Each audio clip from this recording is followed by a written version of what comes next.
So, noting that it's a little after 7 PM on December 19th, 2018, I'll call the Board of Health meeting to order. And we have 2 scheduled hearings and an appointment, and then a number of other items as listed on the agenda. But the first thing we'll consider is I need to announce any items to be added to the agenda as not reasonably anticipated by the chair 48 hours in advance of the meeting. And then we can vote whether we want to amend the agenda with these items. So we have an application for an exemption from rabies vaccination. Am I not talking properly into this? Then we have several disposal works installer permit renewals for 2019. And we have a discussion of clarification on Board of Health jurisdiction for commercial development in town. So, anything else anyone would like to add or comment on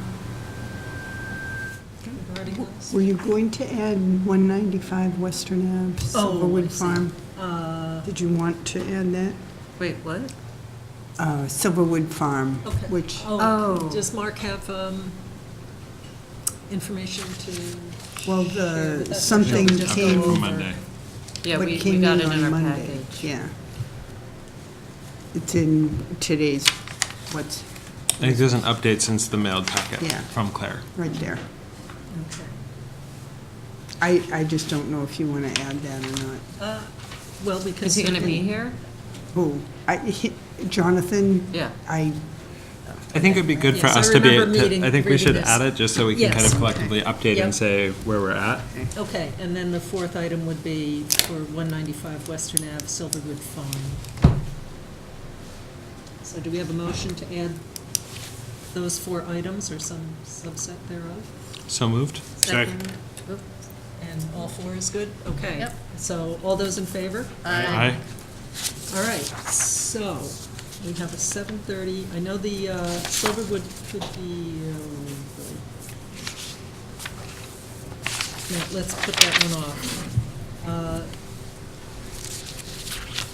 All right, let's talk about the Board of Health jurisdiction for commercial development in town, since we have some folks here for that. Are there more than one person here for that? So, okay, so we're going to try and fit that in by 7:30 when we have and then we have a couple of hearings, so it's uncertain how long that would all take. Okay. Did everyone get a chance to read through the questions? Did we, what, It's something that. when are we on? It's an email that came in, it's in the today's packet. It's a, So no. it's a one-pager. The subject line is, I highlighted the clarification. Yeah, no, so I haven't even read these.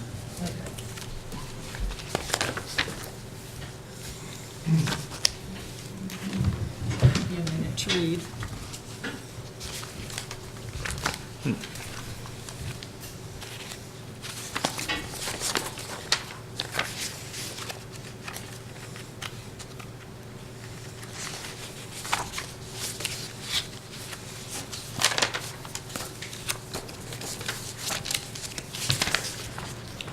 So it seems like the answer to the first 3 parts is it all depends on whether it's a public, like a wastewater treatment facility based on its septage, right? No, I mean, a sewage treatment plant is different than a septic system. But I mean, like, once it's a sewage treatment plant, it's not us, regardless of its commercial, on-site, I don't think off-site. it's never just a all state. Yeah. size issue. This is just in today's. Oh.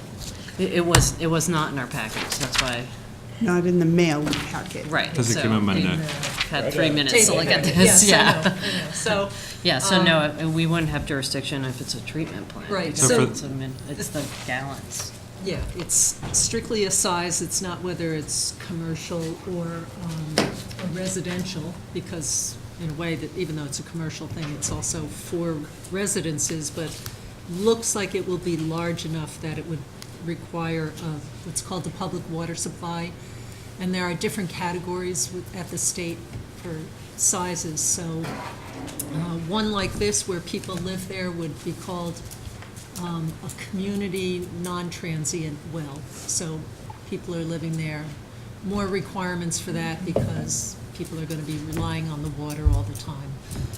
And it is their residence, as opposed to a business, which if it had problems, you could send all the employees home. But in this case, it elevates some of the issues around the public water supply because it would be residential. But that's, again, State. probably large enough if you serve 25 or over people for 60 days out of the year, you have to be a public water supply.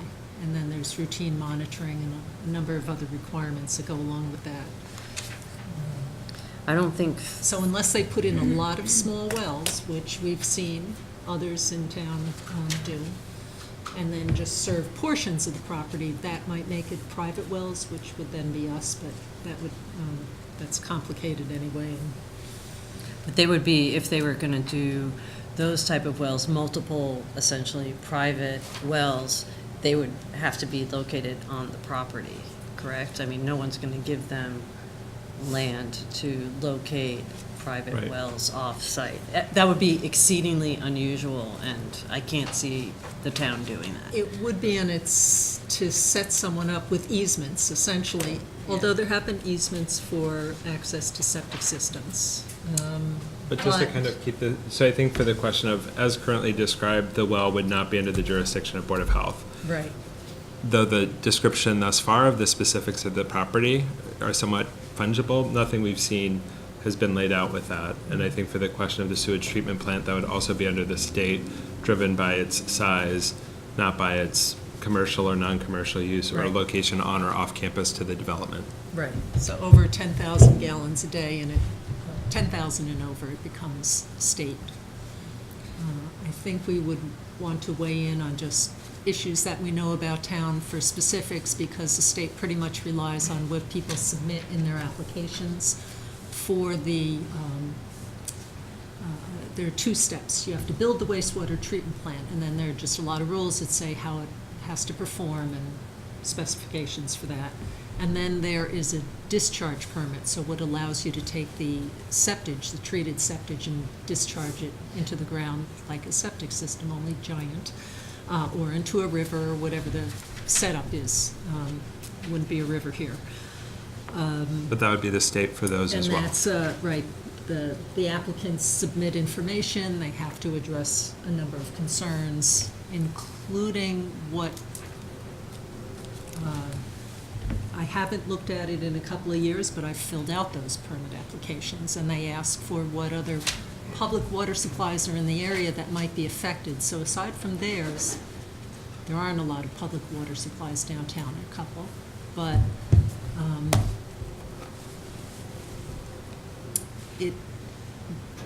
unless it's been updated, I don't know that the state requirements have them look at private well impacts. So that might be a gap that we'd have to consider, so. I think when we say we have to consider the sort of affecting arm, like, there's not a permit that needs us. This would be guidance we'd want to share with select board or other town boards, not something that we could say, you have to give us this before Board of Health will issue a permit for that.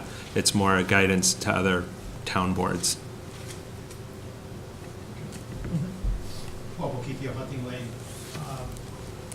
What would that do to the adjacent property holders if, we started talking about this earlier, if there's some sort of effect on the adjacent properties, the wells, especially, and there was no commitment up front by the developer? How is that handled after the fact? Are the adjacent people just out of luck, or they have to sue someone, or? I believe it, right, would go to, is it civil court, Mark? If they were to split individually between the developer and themselves, it would be civil. Right, it's, I don't mean to use the word fight, but disagree, and it would end up at civil court. that water rights have been fought in the western US for a very long time, and I can't say that we've necessarily got any easy solutions for any of them. So, I don't mean to be gloomy, but it is not a simple thing to prove what is affecting what. Right, and although any developer would be required to have insurance that would cover these kind of third-party potential liability claims, it's really, it sounds different, but it's really similar to if they damaged, your driveway, or if they damaged another piece of your property. The well is, if the well is damaged by their cause, if you can show that, then that's exactly why they have insurance. So, but unfortunately, that's handled by the courts versus. Sorry. Ooh. I mean. So there are some requirements for when a public water supply goes in that they have to do a pump test to demonstrate that there's sufficient water for whatever the project is that it's going to support. And there are usually requirements to also monitor the wells of neighbors in the vicinity. So I have seen that done, but I've seen it also change from around, used to be extended monitoring, especially for bedrock wells, because they're more complicated than overburden, and it would be bedrock wells there, than overburden aquifer, which are usually more predictable for a host of reasons I could explain at some point if you want to know about that. But the last project I saw that was in a town of similar size to Sherborn and had a large apartment building complex going in, I think they only did monitoring for about 5 days. So. And in terms of that monitoring that's done by the state, like who invokes that? No, Is the that state requires it, okay? but the company or whoever is building the project does it. And if homeowners sort of were interested in learning more in terms of like this is a state agency, like I think for us to sort of relay this is what a state agency would do, we may not be the best experts. What's the best way to do that? You would contact the Northeast Regional Office of Mass DEP. But if implicit in this is the question regarding if there's some kind of ledge disruption done as part of the development, I don't know if that was one of the questions that was implicit in the, if residential wells are damaged based on someone else's experience. That's something that we're currently working on to address to hopefully prevent in the future those kinds of problems by having better baseline data before that kind of work would be done, and management, and have it done in a more thoughtful, proactive way that we're comfortable is going to minimize that kind of damage. So I think that's something that Sort of we are working on. Yeah. And so I'd say the experience of that homeowner in the absence, I wouldn't characterize this as a formal recommendation from the Board of Health, but certainly having baseline data before significant construction happens, if you do need to demonstrate cause and effect, would certainly be sort of a good time to get testing now if one were so inclined. Any either monitoring or restrictions, can they be imposed by the Conservation Commission? For instance, quarterly estate issue in terms of when the test goes into the real wells?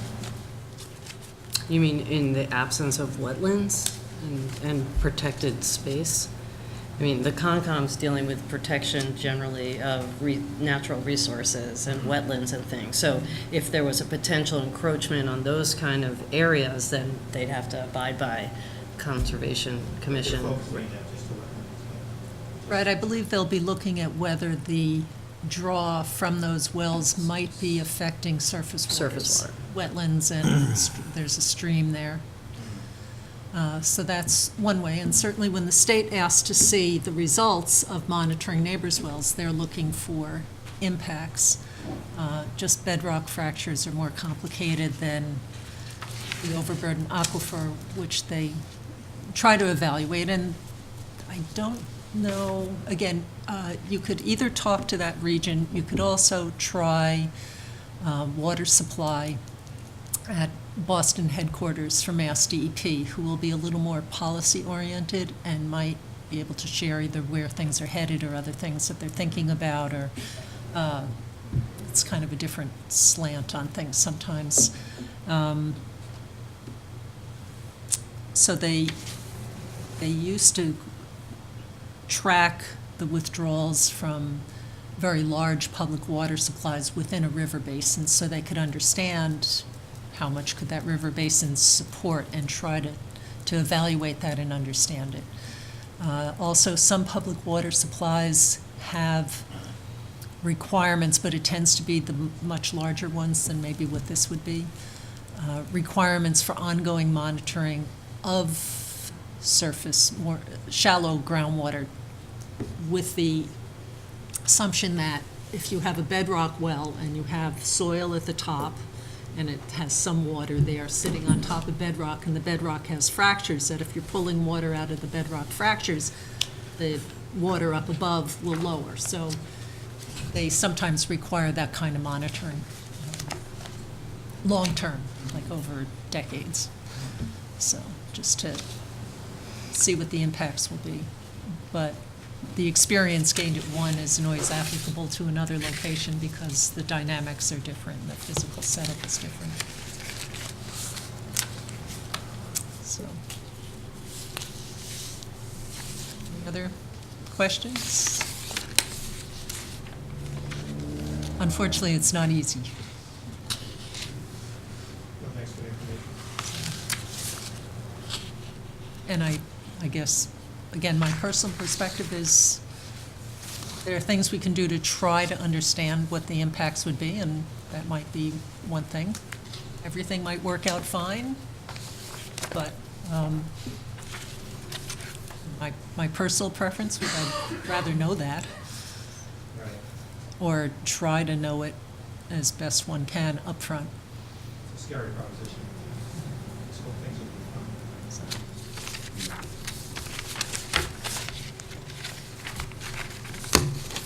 Okay, is that it? Any other comments from anyone on the board? Okay, so, I mean, if you think of other questions on this, certainly let us know. And Sure. Yeah. I'm sure we'll be discussing this for a while. No, happy to talk more about it. Okay. All right, let's see. So do we have have you identified a 5-minute item? Rozzy? Oh, okay. Very good.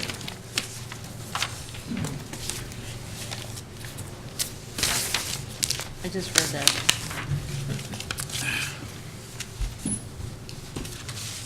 There we go. Syndrome. Yeah. Okay, so we get these requests often when someone's pet has other kinds of health issues that they don't want to have the rabies shot because it can, you want to put this in techie terms, lead to other problems, or they have a weakened system that can't handle the vaccination, or, Yeah, that's it, okay, great. that'll work. And so we asked for a few things, I'll just summarize. One is that the animal be evaluated by a veterinarian, and also we make it clear that there are duties that the owner would have if the animal does not get a vaccination, that they need to do the best that they can to keep the animal from contracting rabies and then from potentially infecting other animals or humans if they pick up rabies. So, and then we ask them to acknowledge those responsibilities. So, does anyone have any particular comments about this? So, I mean, Sherborn enacted a leash law as well, so technically, everyone's supposed to be keeping their pet on a leash at all times off their property anyway, so that's a good safety measure that the town has employed. So, I mean, I think in general, it's probably a low-risk, request, and the dog is almost 10 years old, too, Right, so. dog's probably not running Yeah. everywhere, so. I'm pretty comfortable with it. The risk of it, Medical. I mean, it's, you know, the patient takes on the responsibility. The patient, the dog is the patient, there's more of a risk to the patient for getting the vaccine than is in the probability of the patient getting rabies and transmitting it. So they just take on, the family owner, the owner just takes on responsibility, liability for the situation. I mean, that's the issue. And the town can't do more than that. Well, I mean, We have a leash law and we have require- the. Yeah. Right, so we were just, they're just exempt. Does anyone want to make a motion regarding this? I move to, that the board permit that Rozzy not be required to have a rabies vaccination, assuming that the leash law is abided by and control of the animal. Second. Okay, any other comments? All in favor? Aye. 2-minute item? Oh, Daryl, you sign this one.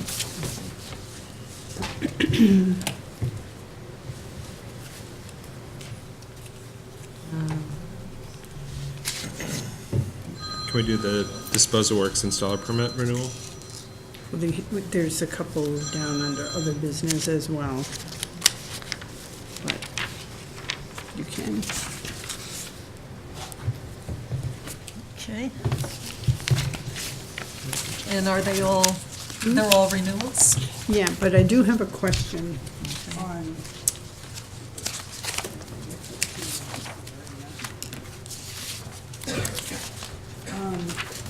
The ones listed under other business are straight renewals. But then the difference this year is, the one listed under not anticipated by the chair 48 hours in advance because we just got it, is Wind River Environmental. They submitted 3 separate applications for each installer, which they've never done before.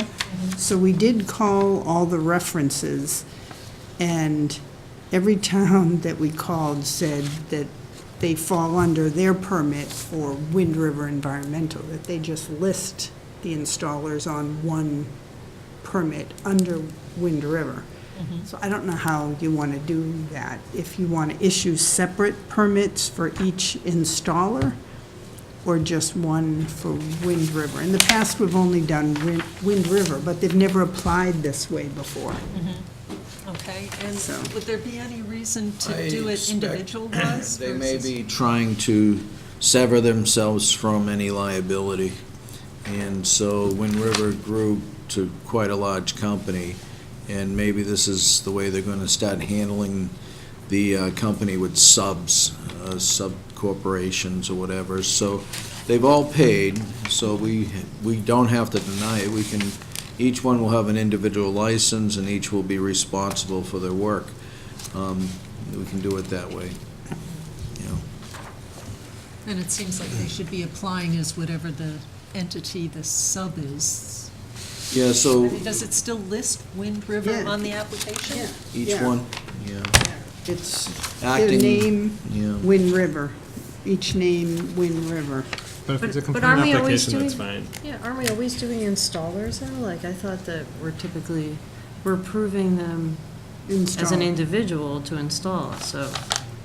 No, usually it's, Is it- so, are for we example, down below, PL Trufant and Sons, Yeah. Parmenter Inc. I mean, they may only be one person. Well, that's or what they I'm may not. wondering. Yeah. Oh, okay. But if it's a compliant Be one or the application, other. then What's the they problem? can choose to do it, so. Okay, Okay. all right. So, do we have a motion to, let's see, how many, 1, 2, 3, 4, 5, 6, to grant, or to approve the permit, disposal works installer permit renewals for 2019 for Fred Swain, Michael DeCosta, Nicholas Janesco, PL Trufant and Sons, J.C. Parmenter, Inc., and D.L. Atkinson. So moved. It's conditional to pre-construction conference for Yes. all of them. Yes, conditional, okay. And I'll second, and all those in favor? Aye. Okay, you sign all of these. Okay, it's 7:30, and we have a variance hearing for a septic replacement at Nope. 54 Nope. Everett Street. And sign these, did we get all the green cards? Yes. Or if we didn't, we have the computer printout from Okay. the post office. And are there any abutters to? Okay, so what's going to happen is the engineer is going to present the reasons that the variances are being requested, and he's going to show plans, and if you'd like, you can come up while he's discussing that and pointing it out, because sometimes being able to see the picture is really helpful. So you're welcome to come up. And then the board will pretty much ask questions. We may ask some questions of the health agent, and then if we haven't asked the question you have, then you can ask your And can question I as well. just ask to make sure everybody has signed in on the attendance sheet? So if you're in a butter, so that I know which property you've been on, or therefore.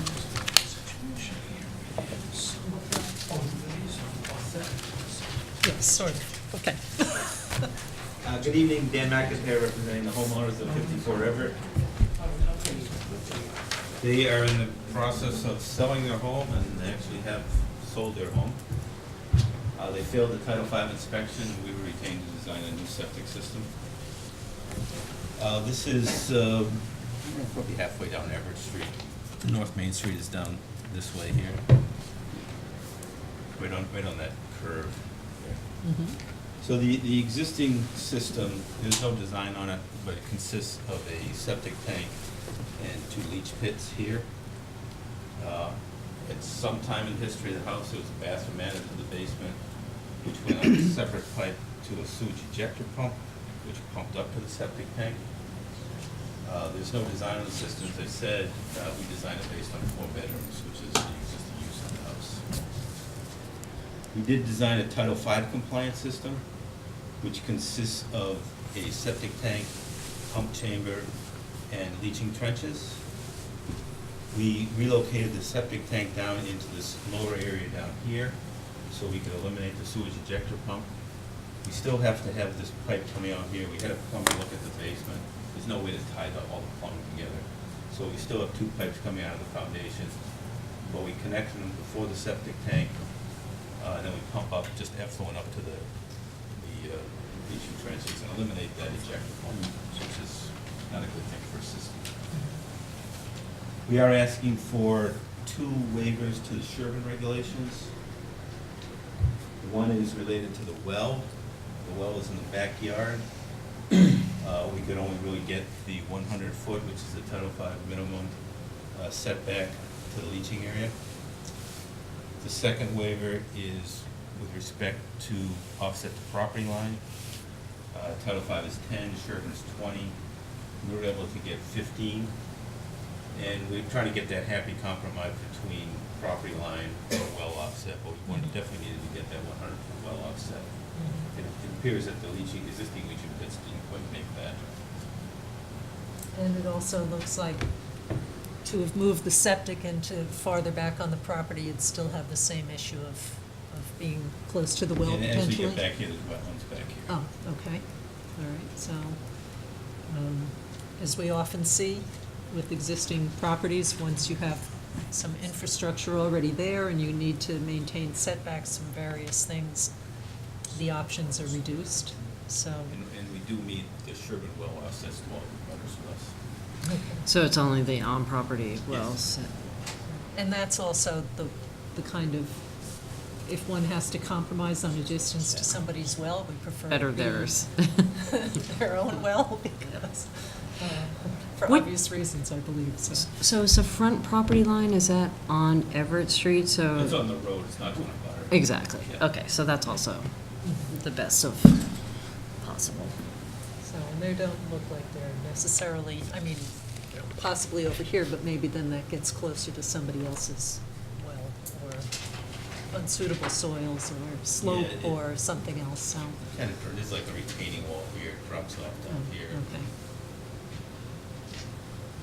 Okay. I don't think I have any other questions. Art, do you have any comments on this in general? Just, I think it was well stated that there's constraints based on the wetlands, the two wells on the property, and the constraints are to those wells and to the property line, to the street, so it's not affecting the abutters in any way. I did hear, though, that it was purchased, so there will be a need for a nominal fee and a transfer of the permit when that person comes in to set up the construction. If it's already owned by someone else, we should get the applicant's name updated. Yeah, I think they're gonna be setting up an escrow account for this. It hasn't closed yet. Oh, it hasn't, okay. Yeah. If it's the same owner, then so be it, that's fine. Thank you. So is the work going to be done prior to transacting? Say that again. Is the work going to be done prior to transacting? Okay, so it will transfer, okay. Yeah, that's fine, it's nominal fee. And I'll just note that in terms of impacts on abutters, this system will be an improvement over the leaching pits, significant improvement, so. Any questions? Yeah, just talking from 51 Everett across the street from the property. What is the possibility of moving this to the back, and why it is in a high traffic area? And why it is very close to the street? Anytime they're gonna discharge or empty the tank, we're gonna smell the crap out. Why can't they do it in the back? Okay, well, if you'd like to come look, Yeah. it was Well, explained. he didn't give us any information. But you can come look at You the can site. come look at the plan, and it's probably easier to, If you want to come up here and look at the plan, I the will. picture tells 1,000 words. The septic system is in the front yard. We know that, Yeah. we know that, and I aided them to locate it before, I know that. As we go toward the back, Yes, there's a large wetland back there which would prohibit the septic system back there. Here's the well. I see. He's got a deed. So It's if also you the- and draw also the a wells, and also the wells back circle there. going all the way around, you have to be outside. Right, so But this is. also, that's where their, Yeah. that's where their well is. Come look at the plan so we can show This is all you. the front of the house will be the, I see, yeah, okay. Yeah. So- It's a leaching field all in front of the Yeah, house. leaching right? field, but it'll be. The well obviously. is clearly marked, and the well would prohibit it regardless of the wetland. So they would have to drill a new well that would have to be at a different place on the property. So you can't move it back without getting Yeah. closer to the well in violation of state regulations. Basically 160, almost and it, 65. you Because know, the well's behind the house, so you can't move the septic system closer to the well. It's already closer to the, The house has two wells, to my knowledge. an irrigation well, that's, Regular. right, and a potable, and There's the, no rules on the irrigation Yes. well. Irrigation well, there's no. the irrigation well isn't the one that, no, it's Right, a but we're- potable well that the distance applies to. Yes. Right. and so that's the one we're describing. Yeah, the portable well is.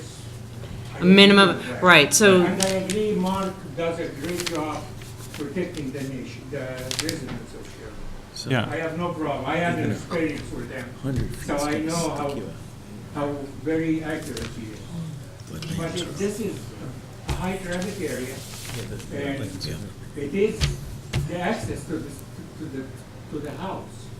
So looking at the plan, I can see nothing else that would be more compliant, that would fit what you described between the wetlands and the wells. And so we're happy to either, I mean, you can come up or we can bring it back. I'm not a civil engineer. No, but we're It's just- literally I telling you am that. just it's raising geometry. my concern. Sort of, So I think that's- your concern is heard. Looking at the site, there's no alternative location that would mitigate that concern.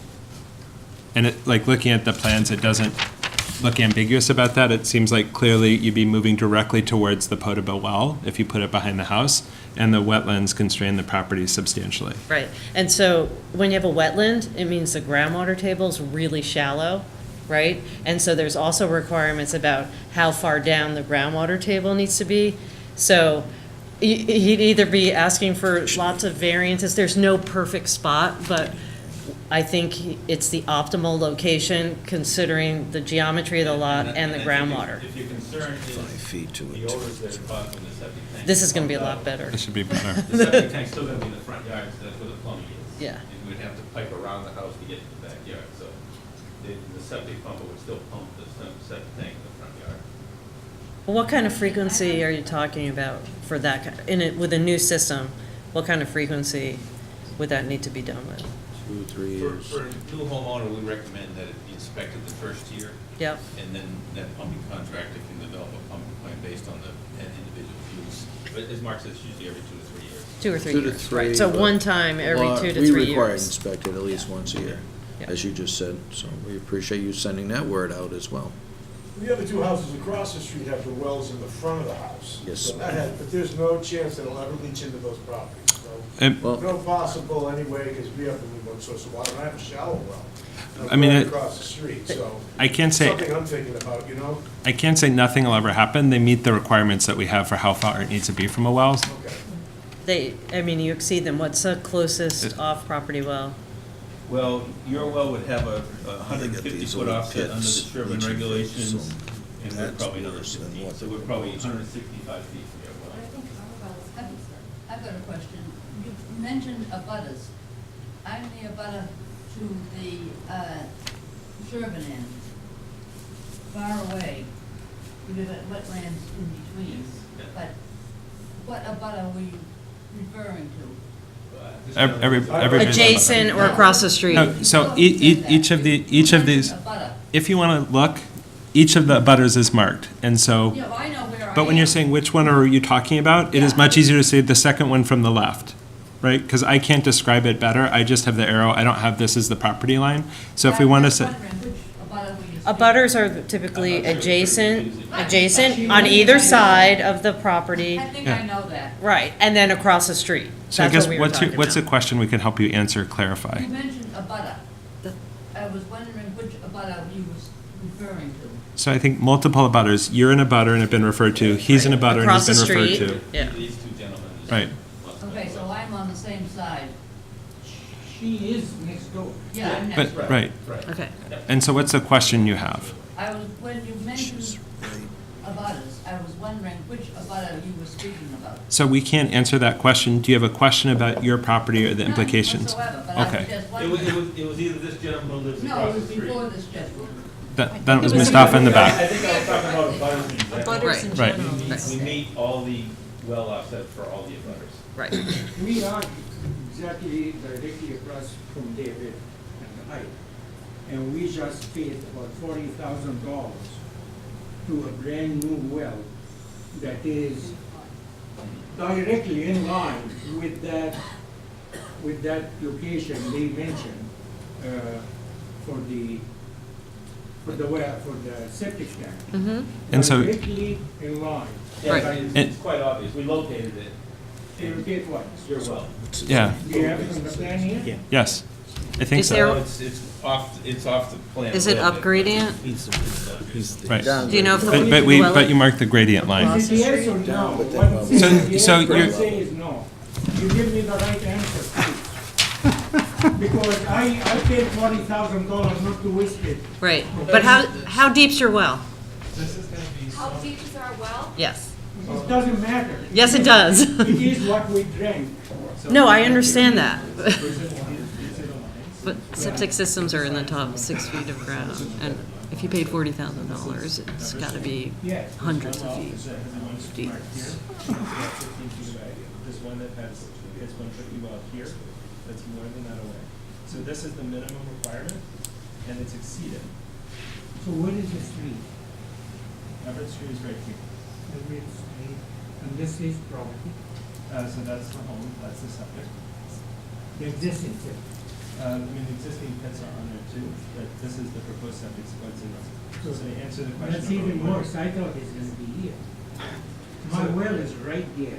Your well is up, exceeds it, so you can feel like that's closer than I'd like it to be, but it meets the regulations we have. It's about you're about 100, you're about 165 feet from the well. And the septic leaching field right now pits is deeper than what's being proposed, which is higher up than the pits are, so it's actually the You saw my well. Oh, yeah. You tested it. worked on. You got a you deep worked drill on- well. Right. Every so it's in single part of bedrock. this is making your well safer. This is an investment, I'm No, but this is making your investment safer. So Right. right now, they've It's got a failed improvement. system that is actively less safe for you than what is being proposed. So everything they're doing is improving the safety of your well, actively doing so with new technology that will outperform the failed system that's in place now. So for your self-interest, if you're comparing a failed system to a compliant system, the compliant system makes your new investment better than it is today. How long has the septic system been We not working? we can't know that because it was when, I don't know when the last Title V inspection was before the failed Title V inspection. I mean, it was Oh, well, inspected yeah. pre-transaction, as is typical. It was approximately 6 years ago at half Six, when they okay. purchased the Okay. pump. So sometime between 6 years ago and And whenever they tested 6 it. months ago? And, no, like 2 months. 2 months ago. So it was viable 6 years ago? Yeah, when they purchased. Okay, I'm not trying to be a pain in the neck, but You just want to understand. this is my investment, this is my house. Yeah. And I really don't wanna, This is I better, don't wanna be penalized this is better for your house for than, improving my house, then somebody else is gonna, they're improving their house. They're making your well safer by replacing a failed system. Like, no part of this is a downside to you in terms of the safety of your well as we perceive it. If it was, then we act differently. The reason that you don't hear discord is because from our standpoint, this is clearly a better situation for neighbors, for the homeowners, than the current state is. And just to be clear, the state requirements for how far away a septic needs to be from a private well is less stringent than Sherborn. So our regs are more conservative and protective of trying to make sure that there's no impacts to private wells than the state. So Right. we're very conservative. So there's 70 you feet. are with the environmental, right? Yeah. Yeah, I mean, I'm also an environmental professional, Okay. yeah. So.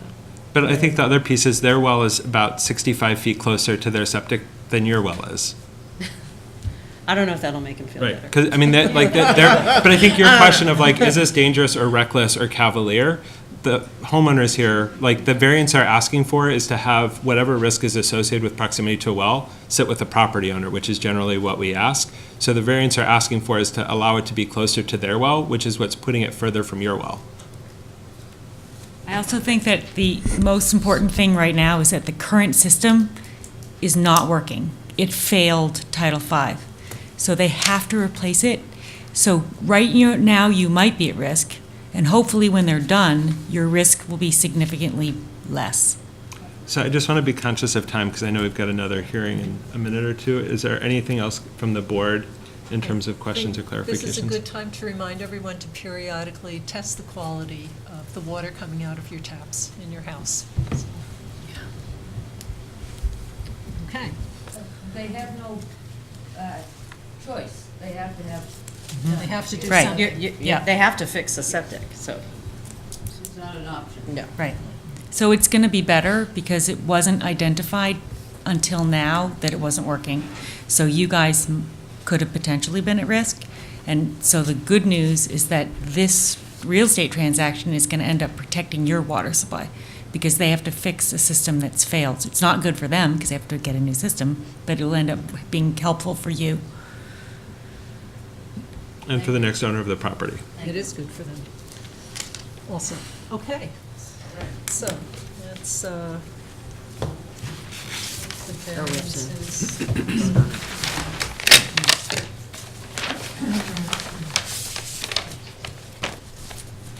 Do you have it handy? Yeah.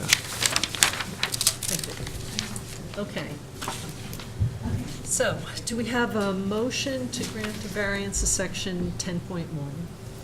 And that's the offset to the onsite well. So moved? Second. Any other comments? All those in favor? Aye. We have a motion to grant a variance to section 10.2. This has to do with the setback from the street. So moved. Second? Any other discussion? All those in favor? Aye. And I will close the hearing, and are the plans ready for approval? They are ready for approval, conditional to a deed recording for the garbage grinder restriction. that's the only one? Right, no RA or anything else. Okay, so we have a motion to approve the plan subject to receipt of a deed recording for garbage grinders. So moved. Second. All those in favor? Aye. Aye. Okay. Yes. Can we leave the homeowner leave with the deed recording form? Did I give you one in the folder? Check, Ellen. I don't, Maybe I should say we have to leave with the deed. Okay. Well, we have to go get one then. then I might You would just, strongly prefer to leave it. Can it be emailed to I you? could, They're going first thing in the morning to record it. We're on a very tight timeframe. can you take Yeah, a then we'll brief, take a few minute recess while After you Lily vote. sprints over to After- the office. after you vote? Are you sure you don't have it, Mark? Again, we did vote. Oh, you did? They're here. Approve the Oh. plan subject to receipt of the, this will give me time to sign. All those. Mark, can I have the keys to the office? Or do you want to come over? Yeah, Ellen will have that, and then it's also on YouTube. You can get a copy of the minutes. It will take about a week or two, and they're publicly posted, so they're on the website. Let me give you my email, and you can. Do you have a? If I take her paper, she'll break my leg. I will give you my email. This is not my Board of Health email, but that one's really long. But so I will respond from a different address, but that one will take me a lot longer to write. mpvitali@partners.org. These minutes are gonna be later. Yeah, they'll Because probably the it's the first week of holiday January. period, Yeah. so they won't be So done until just email me the January. first week of January if it's not obvious, and I will send you. I'll send you the link. Absolutely. Email and she lost her cell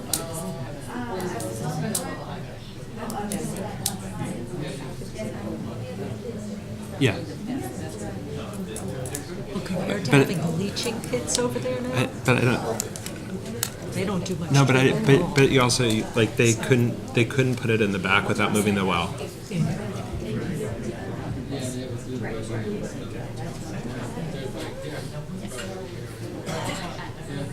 I think if you had a magic wand and said, "Well, we don't have to think about," then you'd love to have it in the back, but with a well there. I think it's very well. It's just like where they found the spot that they can squeeze it in. Yeah, Did you read it? I tried to decipher it, it's Yeah. difficult.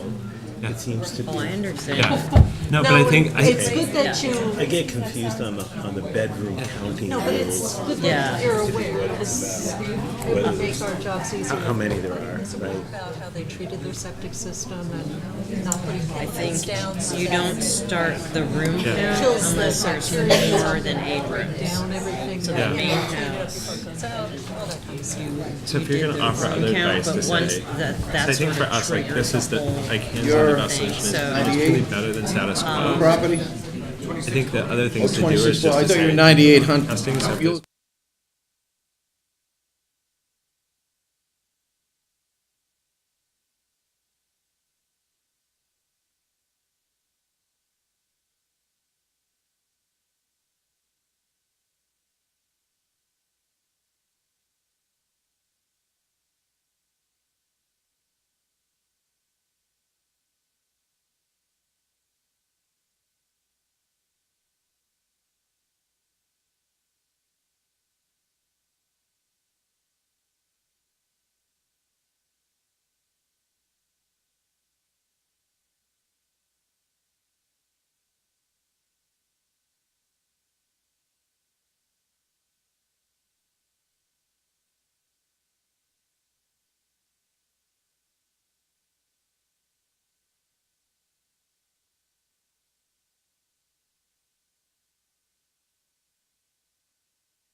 I think he's trying to avoid. We're back. We're good? It's fine. Are we keep back? going. We're back? I just haven't seen it in so long. All right, let's keep it moving. We're not on the air. It's so hard. It says we're in recess. Okay, but we need to get back on because we had a 7:50 And appointment. and our hands are tied because we have to go by the state laws and then we have to go to protect We need to get drinking back on water. track. We had Send a, that back to Yeah. Ellen, that automatically. When okay, it- Rick, anytime filing that you're backwards. ready, I'll be ready.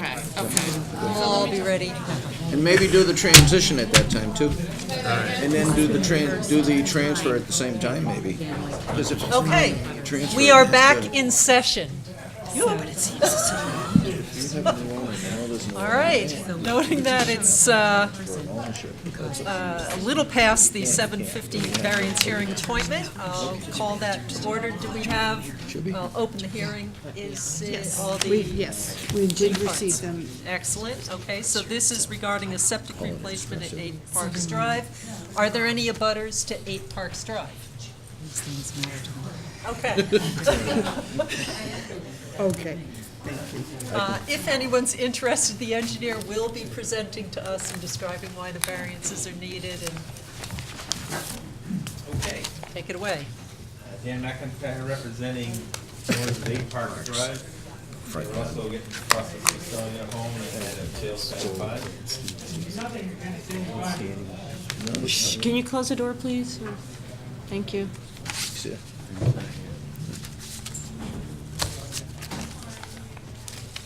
Okay. Orienting to, this is Parks Drive here, one more house, and then we've got Hollis Street up here. The system Yep. currently is a septic tank in the front yard and some sort of a leaching bed here. Not a whole lot of detail on what it is, but it is in the groundwater table. It's kind of, it's shaded over. In this area.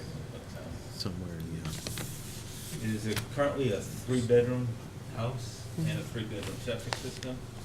We've designed it to be a 4-bedroom septic system, and we're asking for that additional bedroom on this particular design.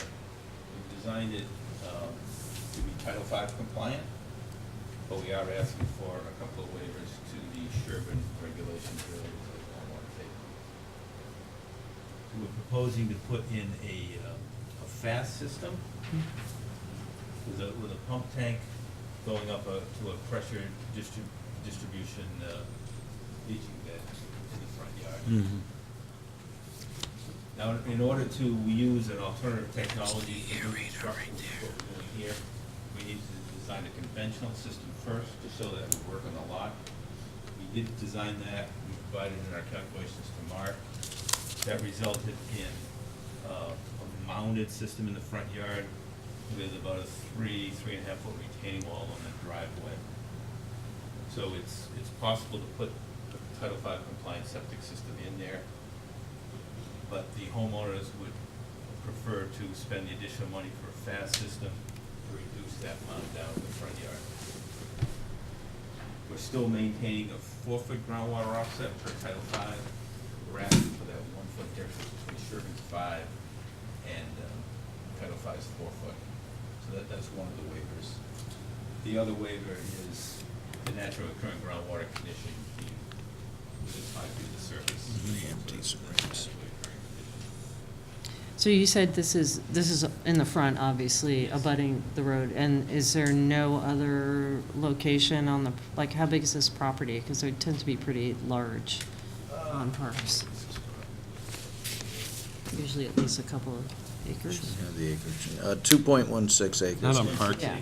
So is there no other location that, Well, the well's in the backyard. the well's in the backyard? We've got wells over here, we've got wells over there. We're really no place else to put it. So, and the increase, the capacity of the septic system is increasing? By 1 bedroom, yes. So if you were to put in a 3-bedroom system, could it be present without the waivers? No, because it's the depth So of the groundwater. Number of Depth of bedrooms water. isn't gonna make a Yeah. difference. Right. Um, You'd say the wall might be What further I'm back. thinking is the clearly increasing the capacity also could potentially increase the, could potentially Oh, he contamination already threw the. fails, or it isn't ideal. But I think you say it should be no more likely to And die. it's more risky. No, but I think you'd say it should be, With the IA.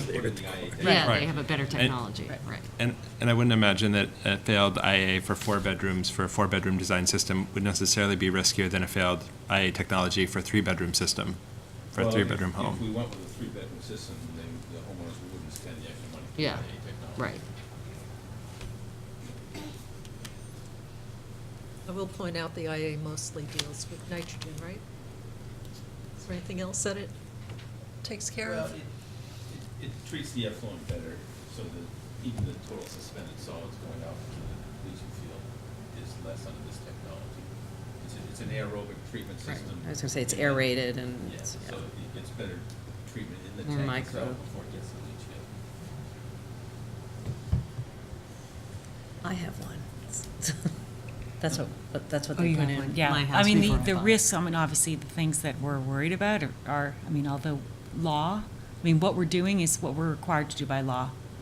Right. But what we're worried about are the things that there are no laws protecting, which is like pharmaceuticals and viruses and stuff that Construction. does contaminate water supplies, so, Should have told you. Yep. And that could happen. yeah, right. Right. But Yeah. we are meeting the groundwater offset for Title V to 4 feet. Right. Yeah. And we're meeting everyone's wells offsets. This is also like a fairly, I mean, I think that it's a fairly typical request. Yeah. To say, I'm replacing a system, I want to add a bedroom isn't exceptional in terms of, Yeah. right? Yeah. And so, Right. yeah. I actually represented Mr. Stevens, who's the owner, who is not living in the area.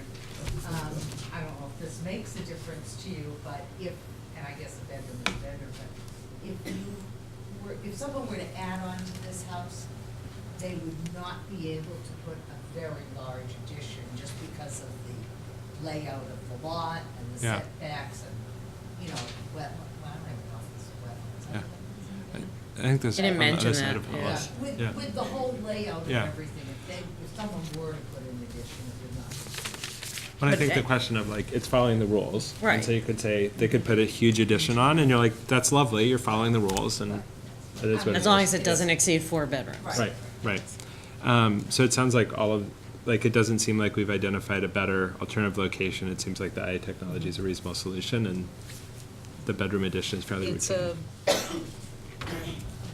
a standard, relatively standard kind of a request to expand by 1 bedroom on a repair, and we do allow it. This is a sale system.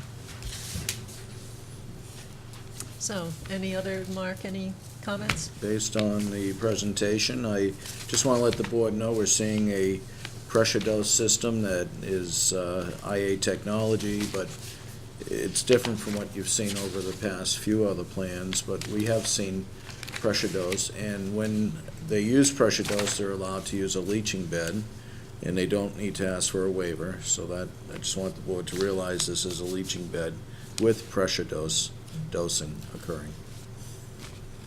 So, that's pretty much it. And just for people's information, so the pressure dosing helps distribute more evenly Correct. around the bed, so that'll promote a better biomat and It won't be loadings. as wet. Rather than all in one spot, so. Okay, so, we'll move on to, we'll take any other comments as we go along. So do we have a motion to grant a variance to section 8.01? So moved. Second. Any other comments or questions? All those in favor? Aye. Do we have a motion to grant a variance to section 8.02? So moved. Second. Any other comments? All Just, those, oh, just to note, even though the soil testing shows it as a sand, it truly was more than a sand. It was closer to a till. So the rates were 4 and 6, and so it's not truly like a beach sand that you'd get a less than 2 rate. So that helps in respect to the request for the waiver. okay. All those in favor? Aye. All right, so I'll close the hearing, and are the plans ready for? Not That was way. Mark. I'm involved, Joe. Under the Ready bus. for approval, conditional to Garbage grinder? garbage grinder and innovative alternative technology. Okay, so do we have a motion to approve the plans, subject to those two deed recordings? So moved. Second. All those in favor? Aye. Aye. Okay, See something, aye. all right. Thank you very much. Sure. How we move on to this gentleman here, yeah. Which will be 26 forward. The applicant's here and the engineer's here. Ice cream manufacturing permit renewal. That sounds Do some of wonderful. these. So we have a motion, where was that? Okay. Motion to grant the variance. Motion. What? No, the CNL Six. Frosty ice cream manufacturing permit renewal. Number for- 3, okay. Got it. We're figuring out what we can do in 3 minutes. We figured an Do ice we cream have a motion permit. to approve the permit renewal for the CNL Frosty? So Oh, moved. the ice cream manufacturer, okay, yeah. Second. Any other comments? All those in favor? Aye. Aye. So is that just subject to the sodium posting? They don't even need that Because for it's on, the ice it's cream. below? Yeah. Okay, awesome. Okay. Can we do anything in the group? So that's the same number as Sherborn Fuel, Sherborn Market. Sodium. Go right through the food permits.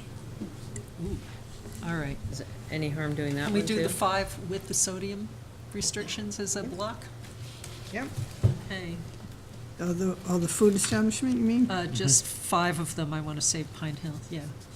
So do we have a motion to approve food establishment permits for Pagotini, Inc., which is CNL Frosty, Sherborn Fuel, Sherborn Market, Unitarian Universalist Church, Rustic Pizza, and Sherborn Donuts, so known as Dunkin' Donuts, and all subject to having the sodium postings.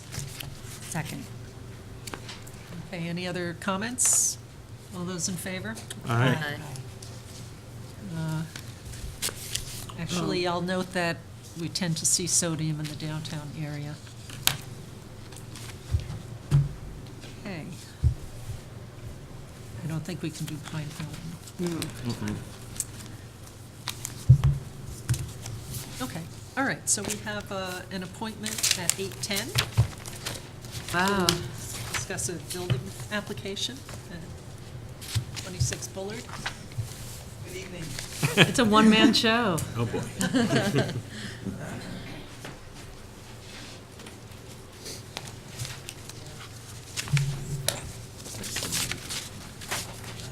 Dan McIntyre representing the owners, but also Dana Pope, the homeowner, and his daughter.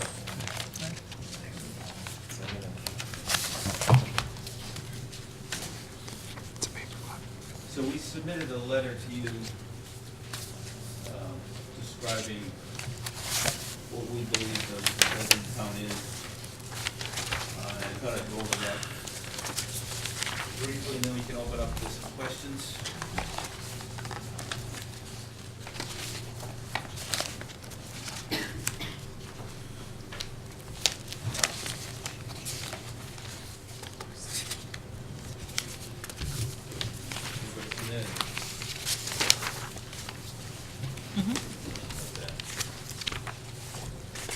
So I thought I'd start with an overview of the property.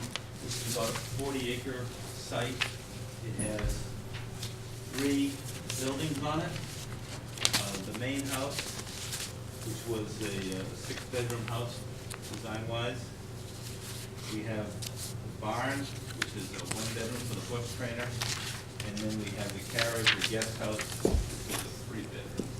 This was all served by cesspools. And then back in 2016, we designed a single system to take care of all 3 buildings back in here. It was approved as a 10-bedroom design, 6, 3, and 1. The actual design capacity is 11 bedrooms for that system. What the owner is proposing to do is some additional renovations on the carriage house or the guest house. When it was approved, we had, the first floor, we had, I blew these up because I was going blind with a small one, and I still having difficulty. Here's the first floor, comprised of the kitchen, a great room, and an office or area. So three rooms here. I will note that there's about an 8-foot opening between the kitchen and the great room. It's not really a door in that area. Second floor, 3 bedrooms. And then originally we had unfinished attic space. This is where they would like to renovate this into a master bedroom and bathroom. Can you just go over the second floor? It's hard for me to see the 3 bedrooms, so. Yeah, we've up a set of stairs. Yep. We've got bedroom, and bedroom office. So what's north, basically, of that? So, yeah, what? Walk-in closet, Yep, and what's the next space? bathrooms. Just hard to see from here.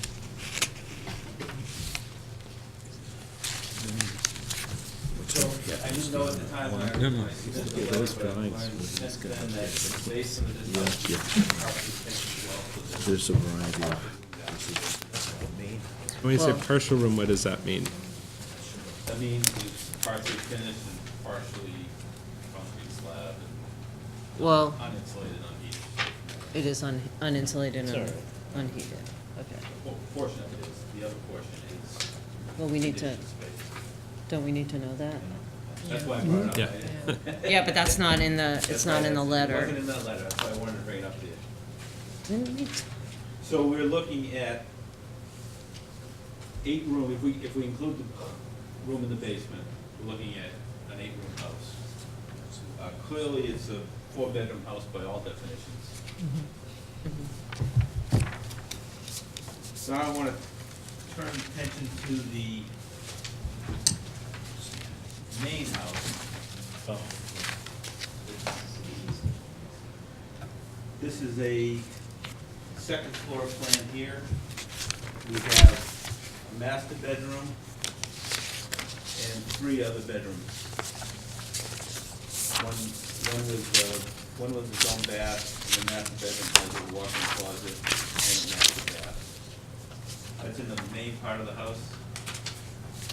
The second floor of the wing of the house has an arts and crafts room.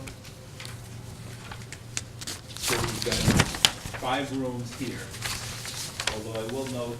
Can you just describe when you say it's open to the stairs, like kind of what the arts and crafts room is like?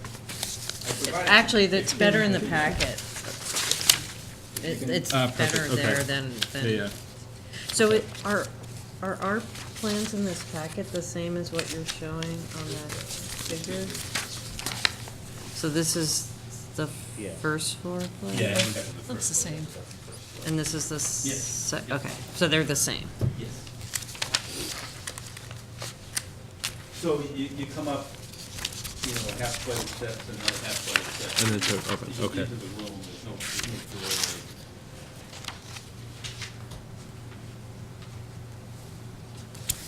And how is that connected? So is that, the arts and crafts doesn't otherwise connect to the second floor, it's only coming up from the first floor? Yes. Okay. Yeah, there's a picture, like 5 sheets in of the craft room.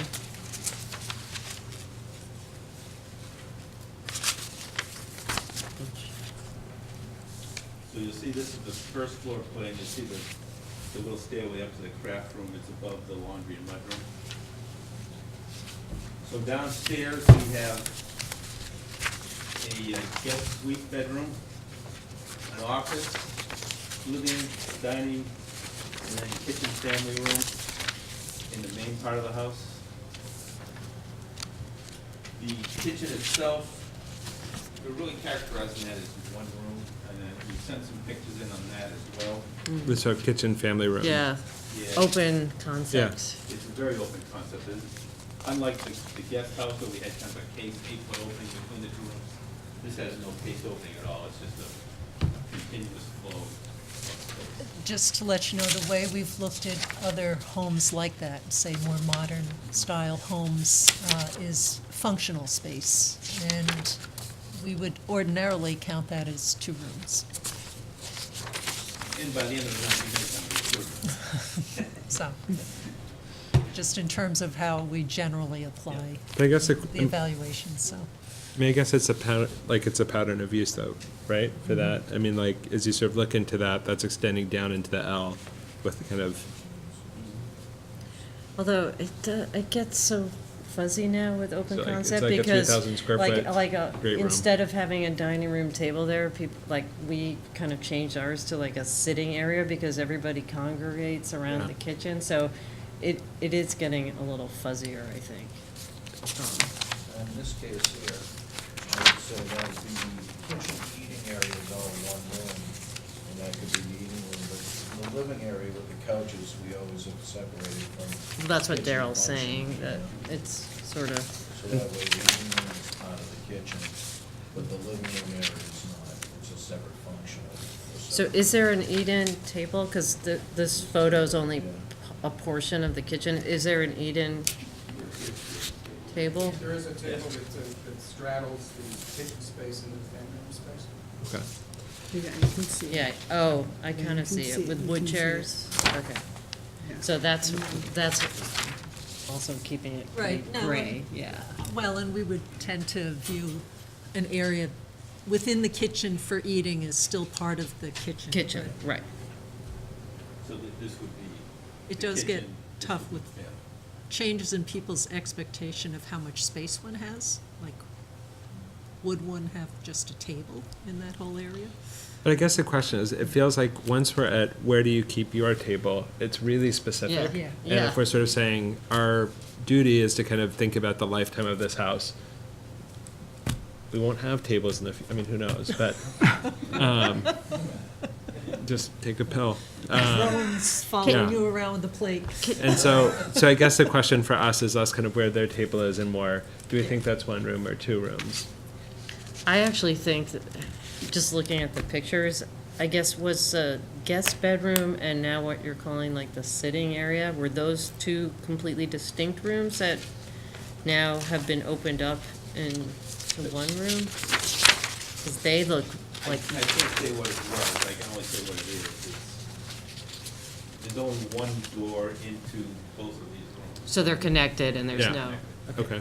And that fits in with how we've evaluated suites, that if you have to walk through Through one, you, one okay, Right. to get to the other. right, to get to the bedroom And it's part, not a okay. separate bedroom, even though in some historic homes, that's how they did it. Right. Historically, was you would have to. So I guess for people from a room count standpoint, for the second floor, that seems like 5 rooms, is that what people are counting it as with the arts and crafts room counting For the as a room? second floor? Yeah. And again, the way we've treated One, that two. kind of space, we don't count it as a bedroom, because it's So on the li- second floor, but it's not functionally connected to bathrooms I or count anything else. 4 that on the would make it second. easy to serve as Yeah. a. 4 on Well- the second. Well, no, so I think you counted as But then 5 down rooms by the for, garage. right, because you've got, so I guess are we calling arts and crafts a room but not a bedroom because of its lack of an expectation of privacy? I mean, the craft room's open, That's what I it's was- like a lofty sort of space. I'm sure, for me, it's like gray in terms of, I could see an argument for counting it as 4 rooms on the second floor. I could see an argument for counting it as 5 rooms since it's got. Okay, so dedicated- 4 to 5 on the second, let's So, hold that thought. Mark, have you seen any other rooms comparable to the arts and crafts room where?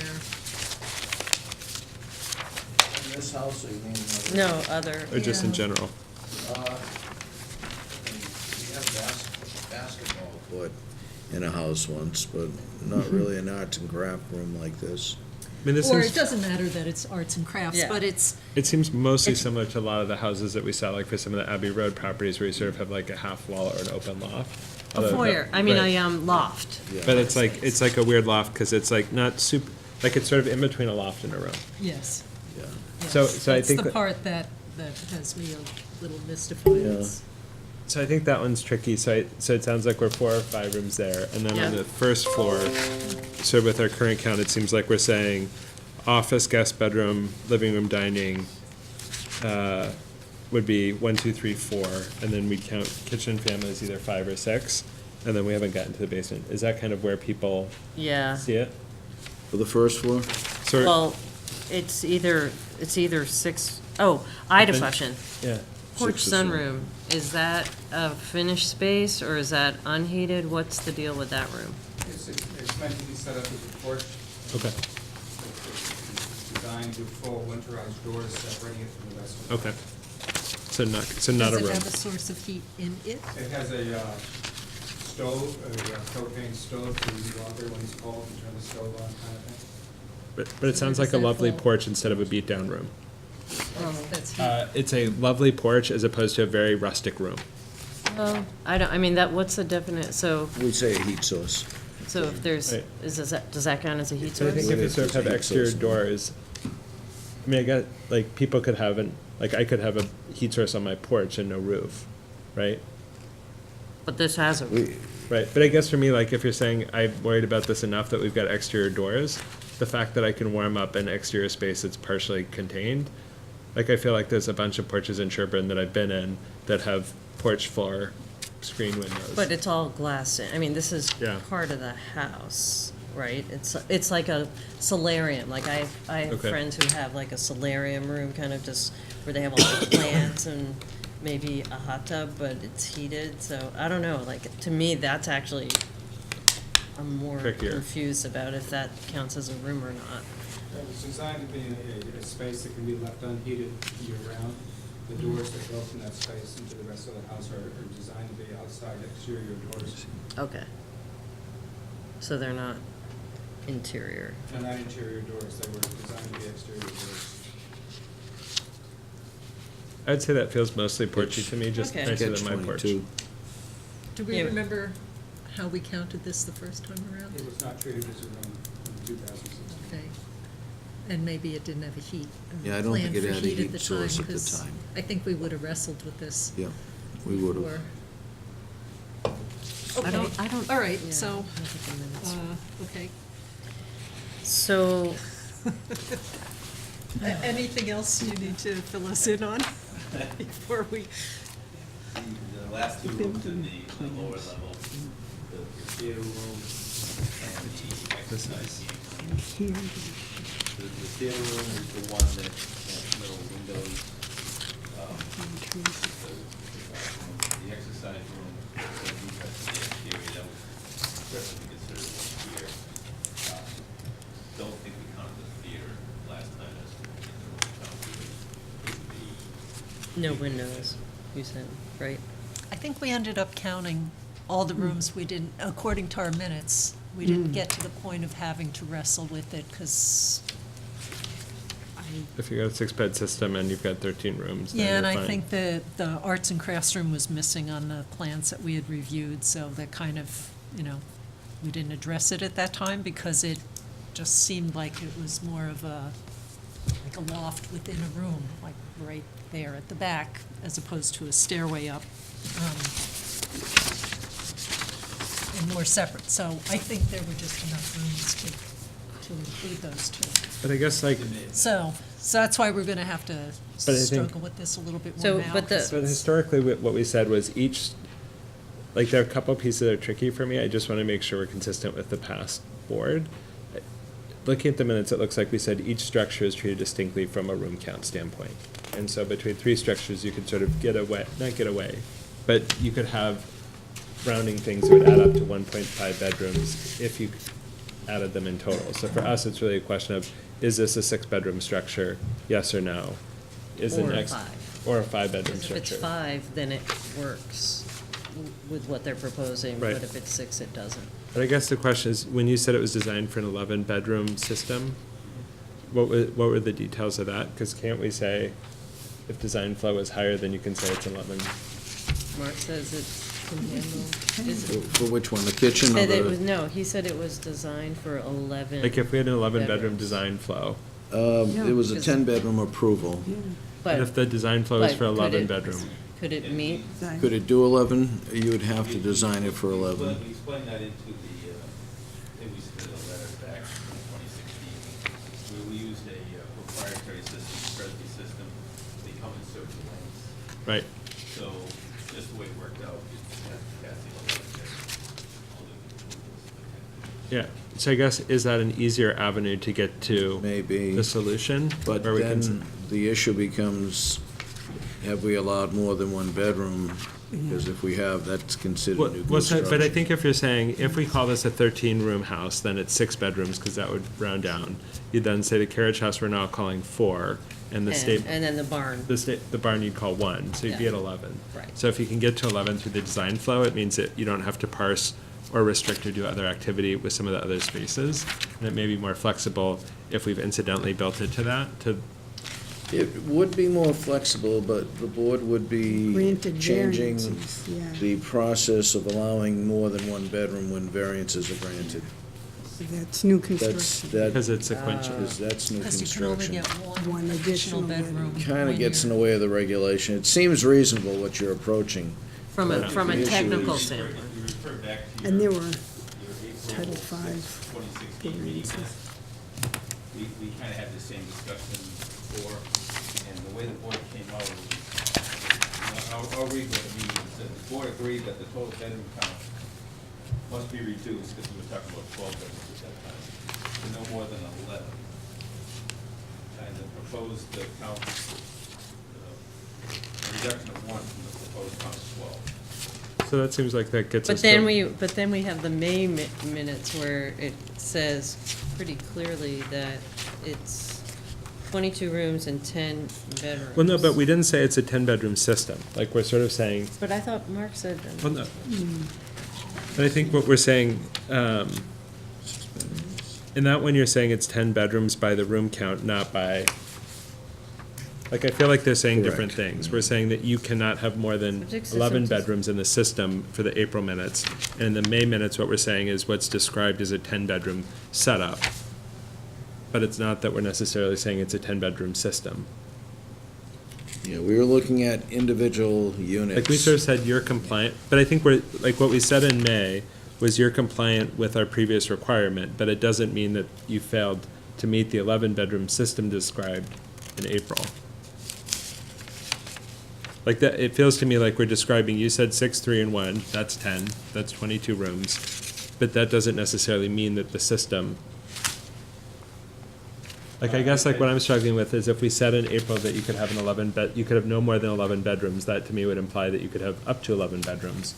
You described a plan in May that was 10 bedrooms, which would meet that requirement, but does that mean that you no longer can get to the 11 that we described in April? I mean, And it could be that you didn't realize, you didn't go back and see that it was originally approved with an increased, one-bedroom increase anyway. Because if you go back to December, was there ever a deed recording though, like the April meeting minutes say that the theater and fitness room in the basement would need to be deed recorded so that no I bedrooms don't could be? think I ever got that. Because deed that, recorded. it does sort of Yeah. discuss that. I read that as well, I don't think It wasn't done? I So don't that's ever that's remember getting it. one question one, and then there was also, here, they said they acknowledged that the craft room wasn't a bedroom, but they included it in the room count. And that seems consistent with what we're describing now. So, I'm just saying, that's what that says. I guess we're also basing things off, back on December 9th, So- 2015, we're basing This things should off the be- assessors. Yes. And they, it was into one 9-bedroom design and then Yes. adding a bedroom to the barn to make it the 10. So they added the bedroom that's allowed. in the final plan that Mark has in his office, specifically said 10 bedrooms. And so, really, it boils down to, so, A, the question about the deed restrictions in the basement, I think that's something that needs to be kind of just fleshed out and decided. And then, B, if we are gonna include the craft room in the room count, which is what the previous board had stipulated, and we consider the kitchen and family room separate, then it's over. Because that adds 2 rooms to the room count. But if we're willing to not consider them in the room count, then so it sort of hinges on those 2 rooms.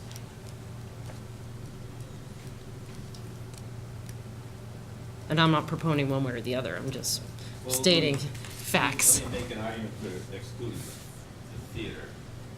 Title V specifically says a bedroom must have a window. And my interpretation of the Sherborn code kind of comes to that same conclusion, because you define a room as reading the state housing code. And when you go to the state housing code, it gets into that window thing. So that's why I think we can. So we call that not a habitable room. Except DEP, They've Counts it as changed, a room. yeah, now they've changed it to require. we've had this, This goes way back to 1995, when Yeah. prior to 1995, they said basement rooms aren't considered rooms if below ground level with no windows. Then they turned around in 1995 and changed it to say those rooms do count in the room count. Right. So I think we agree with you that it's not a bedroom, but because of the number of rooms in the house, we're going by the room count rule, which is not, But I got, right? so it could go to but deed then we, restriction. but then we end up at option. do we end up at 13 here?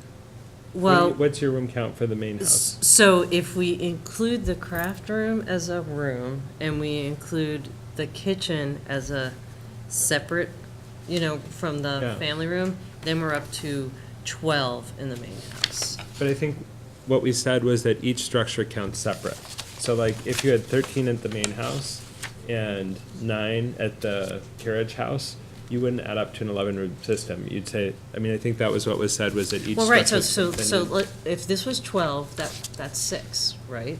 So I think that I think everybody agrees that the main house is a 6-bedroom structure, Right. or are you asserting that it's a 5-bedroom No, structure? he's saying 5. You get 12, I get 13. Oh, I didn't count Yeah. the theater. Okay. Okay, so but regardless, that would be 6 bedrooms, okay? Because Right. 13 also just Right. runs down to 6. So that's 6. Then we have 3 bedrooms with a new one proposed. I think the carriage house is 4-bedroom no matter how you cut So it, that's, because you've we're up to got. 10. Right, And then we have the barn bedroom, so that's 11. okay, So that's really, the driver. yeah. Uh, But I So think we can that- talk about, But I think there's 2 grays in terms of the basement theater is a windowless room, which Right. again, unless your kids are really bad, is unlikely to ever be a bedroom. Agreed. And then I think it's also us parsing the kitchen and family room. Yeah. And so for me, it sort of feels like if we have a stack of gray things that we're saying we're cutting every way, this, in a way that is, it's just tricky for me, because I'm sort of ambivalent about each, and so I feel like Me too. everyone we're erring on the side that drives up room count, like that part is hard. The piece I struggle with is partly if we've characterized the same house historically as 6 bedrooms, we're like, no, it's totally cool, it's 5 bedrooms now. That to me is harder than going back to saying we had the 11-bedroom system as designed. Yeah, And- but it doesn't, I guess we have to find a way that would be yeah, I want to ask approvable. a question about that. because So- of the new They were construction. Title V variances granted. Yeah, so as I look at the notes going way back as to what was there before, so there was a system for the main house, a 5-bedroom, septic system has been designed for 5. I haven't finished, I think that's the new, not the, what was there before everything, right? That was before the proposed 5. yes, no, I'm trying to just establish, since we can only go up 1 bedroom, right? What's So that one was it a bedroom say? 5-bedroom, was it a 4-bedroom and was replaced with a 5-bedroom system For the main house. already? I think we For the were- main we were house? into the same issue back then, the main house. Yeah, I'm just trying Set to, up as 5 bedrooms. 'cause right now I'm- The room count is 6. But I think your point is for the I'm trying to original get house to before it original was, number of before the bedrooms septic was built. possible on this So property. before this system was designed, what was the bedroom count for the structure that existed at that point in time for the main house? Because if that was, See how much it's jumped up. because, There was 6 in the main house by room count, 3 in the carriage house, both supported by cesspools and some design. Uh-huh. Right. And then in the barn. and when you're saying 6, you're saying 6 bedrooms in the main house when it was a cesspool? Or cesspit? By room count. By room count. And so then it seems like if you're saying that when it was a cesspit, it was 6 bedrooms, even if we continue to count it as a 6-bedroom, it's not upping its room count, right? So back in 2015, when the Jamersons still owned the house, this says, you talked about engineer, that was you, presented the plan stating that the septic system has been designed for 5 bedrooms. And So they the went existing- down from, The existing system had breakout at certain times of the year. A fast system was proposed. Variances look all approved about the water table, maintenance, blah, blah, blah. So is that not the system that was put in? Right, we didn't install, Okay, when the Jamesons had it, we actually planned separate. Okay. For the main house. That's right. For the carriage house. okay. And then you guys proposed the combined design on the Yes. campus in Jamerson's December. Designing it for subdivision Mm-hmm, to maximize property value. yep. We have no interest in doing that. And so it seems So this like- is saying 1 9-bedroom design, adding 1 bedroom to the barn, that's 10 bedrooms. Which minutes are you in? December 9th, 2015.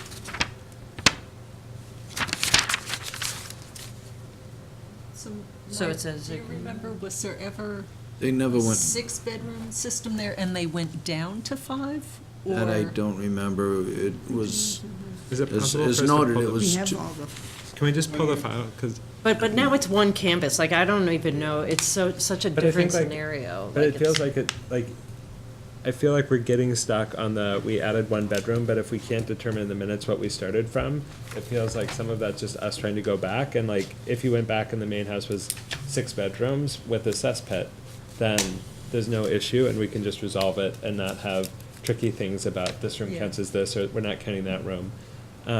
Well, so December, it said 10 bedrooms was the design. That's what December 2015 says, and it says But we have to know whether that was already adding a bedroom. Right, if that wasn't. 5 bedrooms, Okay. 5 bedrooms in the main house is what this says. And then adding a bedroom to the barn, and then 3 bedrooms in the guest house. See, But that doesn't. adding a bedroom to the barn, that was the add. But I don't know that you could add a bedroom, I mean, you could add a bedroom to me, add the bedroom to the barn doesn't necessarily, like, unless we can say we know it was an 8-bedroom system and now it's a 9, like, you could say, I didn't have a bed, no, but, like, Yeah, I can but- add a bedroom to a barn and I could consolidate 2 rooms in another house, like, I just don't know that that only means this is a net out of a bedroom. I'm confused about why this matters. Like, Because I think it gets tricky. We have to kind of cut everything to say basement room doesn't count, kitchen and family room doesn't count, to get down to the room count for that system to then get to the 4. So it's a question is which is trickier in terms of precedent. I think the question of saying we have a variance that's driving 2 net additions of bedrooms to a system for new construction would be different than what we typically do. And so answering that question seems important unless we feel lovely comfortable saying the room count here in the main house is such that while we called it a 6-bedroom house before, we're calling the same house a 5-bedroom house now. To me, that also feels tricky, and it's not clear to me that that's less tricky, given that we've been able to repeatedly 6 bedrooms to say the same structure as 5 bedrooms without alterations. I agree. So in April, though, I guess the carriage house, 3 bedrooms, with a potential 2 being proposed on the 3rd floor, which obviously didn't happen. Additional rooms are also proposed in the main house, a craft room above the garage, and a theater and a fitness room, as well as an unfinished workshop. So were those rooms added in April of 2016, or I'm confused now if they were actually added to the main house or not? Were those, They were, that was the renovation of the main house, the carriage house was built. okay, so it went the 5 bedrooms in the main house, and then we added 3 rooms, right? Well, With the theater, it says craft room, theater, and fitness room were added at that point in time. and we also eliminated a 2-bedroom, a 2-room H floor, which got incorporated into the family. This house was built back in 1935, 1950, and it was made steps. So I know that some of this discussion, because you're thinking how you're living there and how you're using the house. Unfortunately, we just need to look at it from the structure. And that's what we're wrestling with and trying to be consistent. And we've got this thing of But if we're saying you took out two rooms Variance and is granted where we can only go up one bedroom, so we just have to. So can we just pull the be file to cautious figure about out what that. we Yeah, added one bedroom to? So, Mark, would you be able to tell if you pulled the file, like if we Yeah, I took can a go get the recess? file. It was a Pulled the five-bedroom file to- design It for the was. main house. That But was the- back. But for the, Yeah, but but did we're that asking when it already was have an assessed increase pit. of a bedroom, or a loss of a bedroom, or same at that The time? minutes don't reflect that. It just reflects No, I Dan know, noted but- it was a But I think the question five-bedroom. is like, can we clarify what in I can go get them and 2014, see. how many bedrooms the main Yeah, I'll house pull had? the plans. We should have. That's a Just to question, know if right? We we've have got the an old- extra bedroom to play with or not. Old plans? We can. Do we have the old plans, Ellen, do you think? The, The old ones that were for two different houses? I don't know, that, we wouldn't, it might be in the building department, but I don't know. Yeah. They may have But been removed I because don't know if in Dan would have Which them. one are you? April 6th of April 6, 2016. 2016 is the one I was If you just. look under the paragraph that's highlighted, Yeah, that's what I just read. Yeah. Yeah. August 19, 2015, is that? No, April 6, 2016. but I don't even know Okay, how see, I was they back increased that. August 19th of I don't know how they could do 2015. that. When it was presented, it was a five-bedroom. That might have been discussed, but Okay. Bedrooms, yeah. it's already been added. Did they have, they do have a local upgrade approval? Yes, Okay. Too deep. So this was There are- only if they didn't. right. Okay, so, yeah, it is, I guess it is answered here. You can only have 10 because of the local upgrade approval. 10 total, 10 bedrooms total. So, that means basically somehow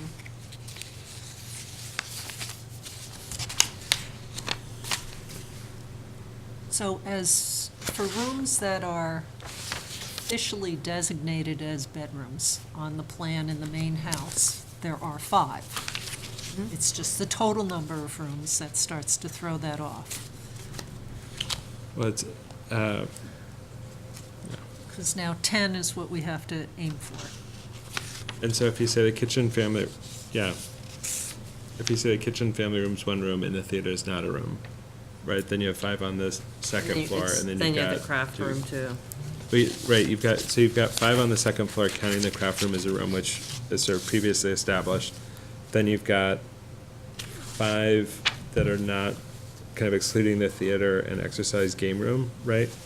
Like if you sort of take count the kitchen family as one room, then you're at 10 room total. I think we know what the Yeah. what the issues And are. I guess the question is, how do people feel about saying theater is not a room? Or did we define that we had to count theater as a room? I mean, it has no windows. Yeah. And it has no door. It sounds like you feel okay counting as not a room. I think that's. I would require a deed restriction, I would. That's fine. That's fine. That's But I think, fine. but I I'm think okay like, with that. so deed restriction, I would say, I would agree with that. Yeah. I would say that, My opinion, I'm not comfortable, given how we've treated other homes in town, calling the kitchen family room one room. I count that as 6 and 7, Yeah, and then the craft room's the questionable one. but I think See, we- I'm we okay Because with of the how theater we've with a deed done- restriction. Yeah. other That would solve rooms it. that look like that on a plan. And then just to make sure I understand the April minutes, what we're saying is because this was a Title V piece, it's outside of our control. Well, it's in our control. Local upgrade approvals, we follow the process, but it's now under the Board of Health control. Yeah. And DEP has relinquished any of their powers to the board. I guess I'm just And struggling also is, on repair upgrades, we allow 1 extra bedroom when there are variances, and they're by virtue of a local upgrade So- approval, there's a variance. So that is the thing that, is tricky. yeah, that. Preserving that's 9 been- to 10 is what you want to do. Preserve the 9 to the 10th bedroom. That's not how I read it. I read it that it was approved for 10, and there's the question of could it be? It's No, to but 11. that 10 already had the extra bedroom built Yeah, in. it was built into it. Okay, the minutes are very poorly written and are just I think your confusing. minutes are because lovely, not but- that they're poorly written, but just, that is not clear from the way it reads in here, because in April, it doesn't sound like that to me. I think it's because they go in history, you gotta go way back to the August 2015 minutes. That's where we'll find some of the information on the five-bedroom house. But that was for You have to something go that back was to the True, but the original. house passed and didn't it wasn't change. designed that way. Yeah, no, I agree. It was, we struggled with Yeah, this. you have to go back to December of 2015. Yeah. When it talks about the 9-bedroom design, Yeah. adding the that's- 1-bedroom. What I'm makes it confused the by is 10. you said you think that the main house had been 6 bedrooms at some point? Yeah, it's the next one. Yeah, and, That's how we got to the 9, because Yeah. there was 3 in the carriage house, 6 in the main house, and the barn. Barn just had a toilet facility, didn't have any rooms at all. Right, So so there was 6 and 3. on August 19th, 2015, on the one, This does answer it. This speaks so loud on and the clear. first sentence of the second paragraph, one back the here. engineer It's loud and presented the clear. plan it was stating the that new the one, I septic said, system had been designed for 5 bedrooms, so Has that's been. what I want to know, has been. So I Okay. think that's you describing the current state plan for the Jamesons. This is a 5-bedroom system. yeah, but that was back before it was a single campus development. Right, but I think that doesn't tell us this is a 5-bedroom, like, it could have been a 6-bedroom house that went into a cesspit, it could have been a 2-bedroom house that went into a cesspit. What you were describing is, this is the plan we're proposing. Back then, Yeah. we didn't get into the whole room count Right. Yeah. thing, because they were just, Right, and that's what they had. why I'm wondering, When we. if it had been 6-bedroom and it was reduced to 5, and it could have been 6. Then we could, right, That's the then that's a thing I'm place trying to where now, figure out, Yeah. if there's, any way to demonstrate that what existed. and I don't know how that would, It could only be done by room count. has Yeah. ever been, The old But then they assessor's added- because then they office, voluntarily three gave rooms. up a bedroom. That means That's that unlikely. bedroom is there for Yep. us To be consistent able with to prior use. precedent, yeah. Except that they, Except there's a system there's a intervening in barn, between. then I don't there's know a what happens with barn, they added the bedroom in the barn though, so I don't know that that extra bedroom still exists. that. Well, then presumably it could have been a 7-bedroom with variances, but it was 5. So to That's kind of what I mean. reframe it, it sounds like we have 2 questions. We either Yeah. need to figure out from assessor's record what, when we were going into a hole in the ground, how many bedrooms it was at that point to be consistent with whether the 11-bedroom system as designed can be applied, because then it's only one, but depending on what that count is. Yeah. Would drive, we could do 1 bedroom I from think so. whatever that pattern of use was. So is it a pattern of use for the assessor's records that we'd use as the gold standard for historical bedroom count? I feel like we had something from Claire about this. We that usually do is- historical review of everything, including the building permits and Yeah. the assessors records. Don't we have, I feel like we have a letter from Claire from a couple years ago that was about this in terms of, like, the 3 or 4 different scenarios Oh, yeah. about Yeah. kind of how we do it. So do we need to pull, Right, it was either what the structure was, you know, right? when it was And so built, and so for or- this one, we'd say, when or it goes some- into a hole in the ground, there's no design parameters for somebody to say it's a Right, hole yay So you big. look at the structure. And so for us, it sounds like the best avenue to try to get there, if it's possible, seems to be by validating a bedroom count for the main so do we need the main structure in the carriage house historically, and that number plus 1 is what's possible? But the barn already. No, but like if the old pattern of use was 12 bedrooms with tiny maids quarters, Yeah. or some other made-up number, then you could say, to be consistent with, the variance can go to +1 with local upgrades. We have an 11-bedroom system. Mm-hmm. Yes, you built 10, and you did all those renovations, but you're still consistent with that precedent, seems like the sticking point. Yeah. And so being able to describe, this is how many bedrooms it was with the old failed system. Just to know if that's an avenue, because otherwise, It to could- me, the only Yeah. route I might Because if you can't, if be you, willing to consider is deed restrictions on the basement rooms, although, have we ever done 2 basement rooms? I think so. Yeah, Yeah, I think you have. Yeah. and so in those cases, you would say they don't count towards a total room count? Mm-hmm. Okay. can And then it never be would used as a definitely bedroom. stick at 5. Because, Very tricky. and Is that- the issue being that It's very true. Are they both windowless? I mean, one Doesn't has sound like it's doors, so, Yeah. and the doors may have glass, but Mark said we've done it before.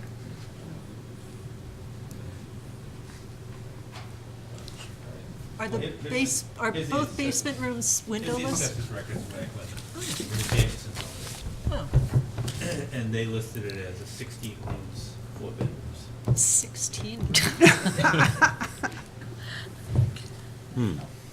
So I love your argument. Now it's 22. and- 16 rooms, 4 bedrooms. Uh-huh.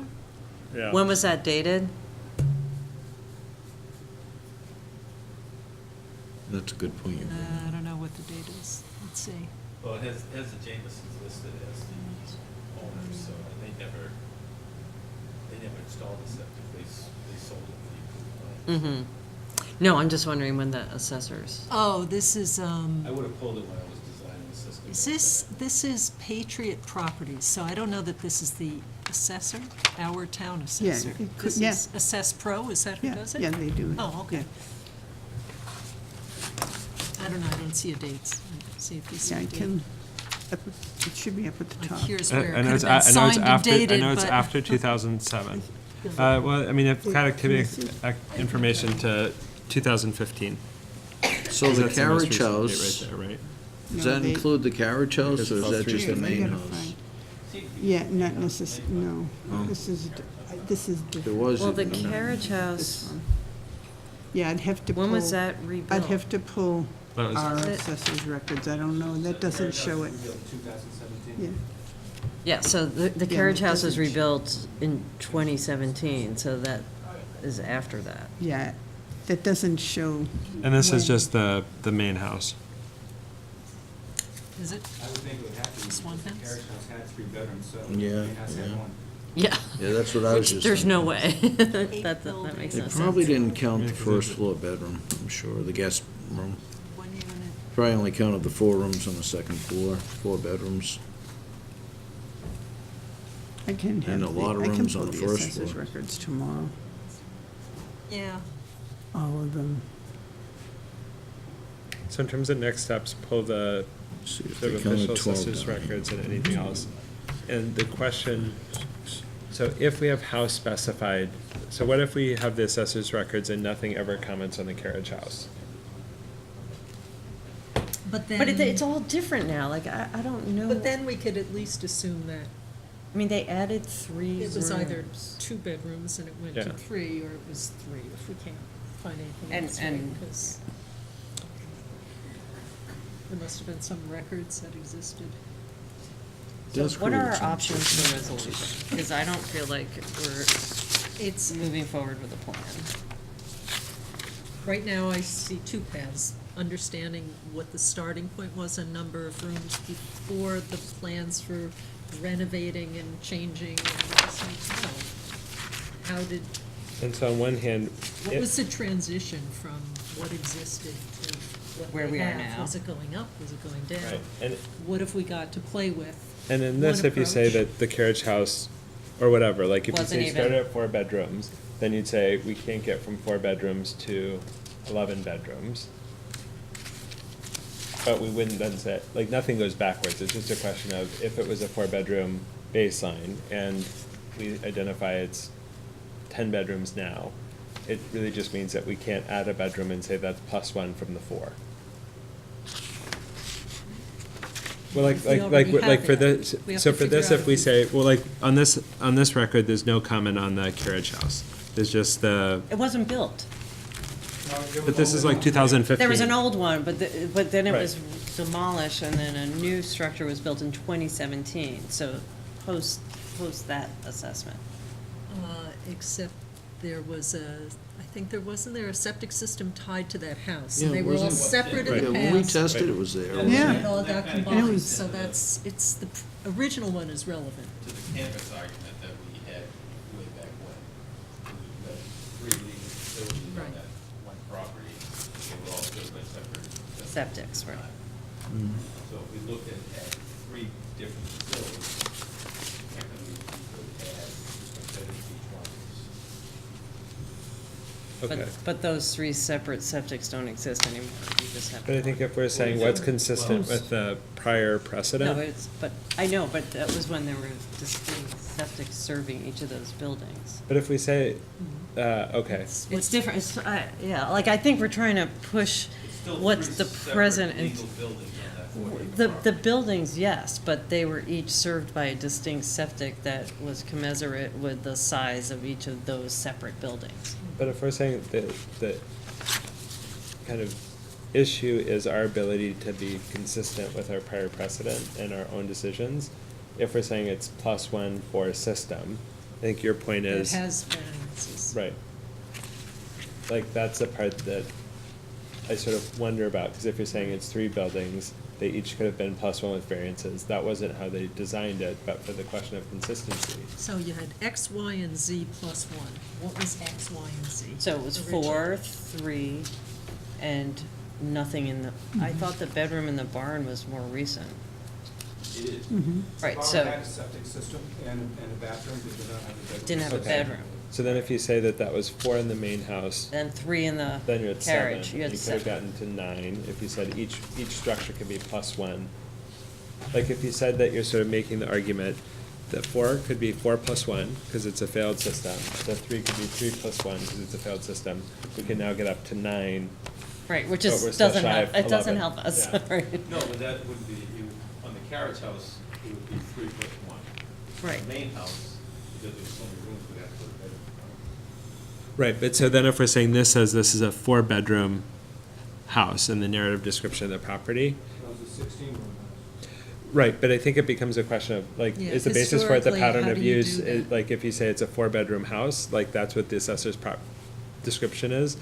We're not saying it was an 8-bedroom house. It says it was a 4-bedroom house. And so if we're saying we don't have design flow, it's what was the pattern of use for that? And if you say I have a formal dining room, an informal dining room, and a Thursday dining room, that's fine, but that's a different pattern of use in terms of.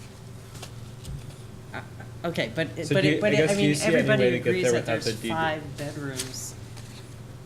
I mean, there's 5 bedrooms that are actually used as bedrooms right So now. the go by pattern of use, this is the main house. It's a is 5-bedroom house. Right. So I guess for us, it sounds like if, Daryl, you feel like the kitchen family as one room is sort of not a place you're comfortable with. If we say that unless we can find assessors' rooms that get us to a place where the counts work and it's +1, the only thing that's left is deed restrictions are the 2 basement rooms for the theater and the exercise game Because that'll room. give you a room count in that house of 11. It'll still give you Which lets us 6. call it 5, which lets us say that Which you can now have matches- 4 for the carriage house. Wait, so deed restriction, so we not count the theater, not count the game room, but switch out that the kitchen's gonna count as its own room, and the craft room, we're gonna count? Counting the craft. So room. count the craft room, okay, so we're up to 11 and 2 deed restricted rooms, so. we're Right, so then the 5. 11 rounds down to 5, then you've got 5, 4, and 1.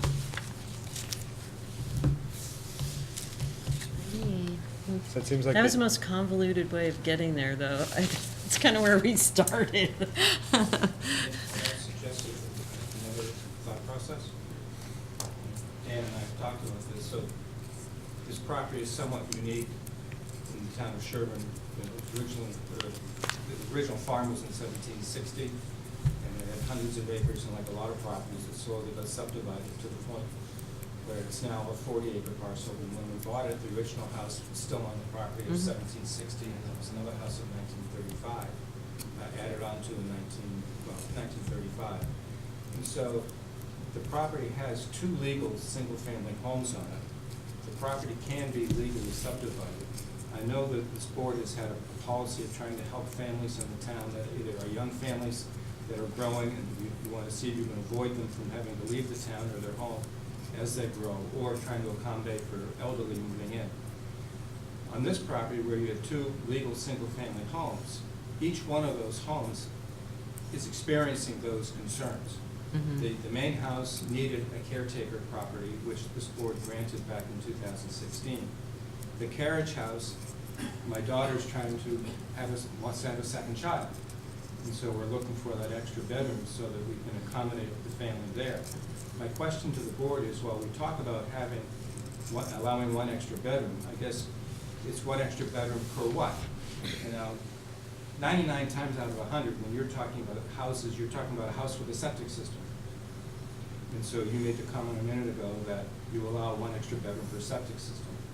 Can I suggest that the policy has been one extra bedroom per house, which usually is associated with one septic system? Yep.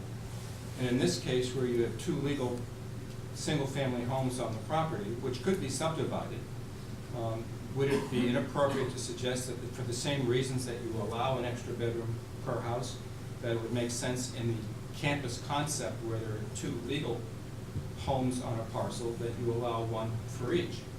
The reasons That's for what allowing. we've been considering. Yeah. Beg your pardon? We've already taken that into consideration. I'm But sorry. that's part of why we needed to know what was the starting point, +1, which already had +1 or not.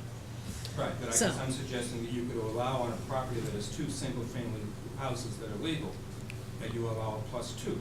Right, Yes, but I think we've like if you already say, taken like if that you say into the assessor's consideration. records are a four-bedroom use pattern for the 1935 house and a three-bedroom use pattern for the carriage house, then we started at 7 and we're saying we've got no discomfort above 7. Like we've sort of done pluses there, so that would take us, +1 would take us to 5 and +1 would take us to 4, so you get to 9. And We're then sort the of- barn. Right, and so we're It's sort the of room at count. 9, and so, Yeah. right. But I Trying think, to figure out the but I room. think That would it's be not. 10. Right. And with the deed But recording. The assessors doesn't get the entire picture of the historic system. No, but I think it's just We tricky, designed- like we have. designed that system for Jameson's 5-bedroom, because they had a 5-bedroom house there. Right, but I think for us, it's trying to figure out, like, how do you do that? So for us, we're faced with the choice of relabeling what has been described on multiple occasions, a 6-bedroom house, a 5-bedroom house. If we don't have some pattern of use, if there's not some change to it, just the question of, how did you guys arrive at the fact that this is totally different, given that not a doorway or wall moved between the times that you called it a 6, the engineer called it a 6, we called it a 6, and now it's a 5? For me, that's the part that the deed restriction makes more comfortable, because you can say that's the delta. I think that the question for the historical use, I'm totally comfortable going +1 on each structure in the campus concept, but then it's a question of what's the gold standard, and if we say it was 4 based on assessor's records, we say, no, I promise it was 5, that's why we designed it this way. We just have to figure out what's a consistent gold standard that doesn't just apply to your home, but that a future homeowner who said, you did this for Bullard Street, how do we? I don't know why the right. assessor's record calls it a 4, because it's been a 5 for decades. Yeah. So what I would suggest we And do. 16 room and 16 Right, room. like 5 makes lots of sense.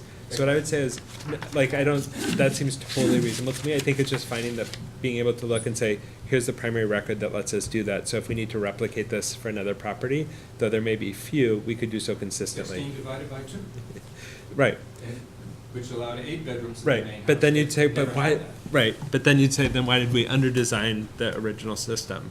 And why would a homeowner give up 3? They're not here anymore. They moved Yeah. back out west. Right. But what I They're would say, Colorado. what I would suggest in terms of next steps is I think the deed restriction, it sounds like you're less than enthusiastic about. I'd So rather let- not have that. Yeah, so what I'd say is it possible for us to say, let's pull the totality of the records and see if there are things that allow us to, because I think what you're describing is totally reasonable. I just need something that I can say this is the primary, like, piece that we can say, we're not just making that assertion, because the next person saying, nope, it was a 17-bedroom house, swear to God. And then you're stuck. And so I think we just need something that we can say, this is the record, so that we could be consistent with another property. It certainly seems on its face reasonable to me, based on the description of that home, that it wasn't a 4-bedroom home, that its pattern of use wasn't there. Is there a reason, Matt, why you wouldn't start with the 16 rooms and divide by 2 to get to an 8-bedroom home by record and just recognize that the system wasn't made that big? Well, because then you'd say, like, why did we say, oh, And no, then you're we- paying taxes on a 4-bedroom house, and that was totally fine for 70 years, and then we decided it was an 8-bedroom house when we wanted to make it bigger? Like, I think we just have to say, like, I think that, I don't think it's an intrinsically unreasonable argument, it's just that's the part that's tricky for me. And so if we can say, okay, in 1982 they called it this, and you'd be like, great, I'm good. Because it certainly seems consistent. We do try to be consistent and fair, and even though every property is different and has little nuances, and you just mentioned, the other people are gone, well, sorry, but someday. I'll be going too. Right. There will be somebody else living there who'll have a whole other idea about how the property gets used, and we need to just. Yeah. If look I at the can, structure. in most So- cases, in fact, the next case you're going to see is a deed restriction, there's not too much of a concern because it recognizes them as basement rooms, and that's why they're being restricted, because Title V changed in 1995, creating this. If this was prior to 95, we wouldn't be sitting here right now. Basement rooms wouldn't be counted.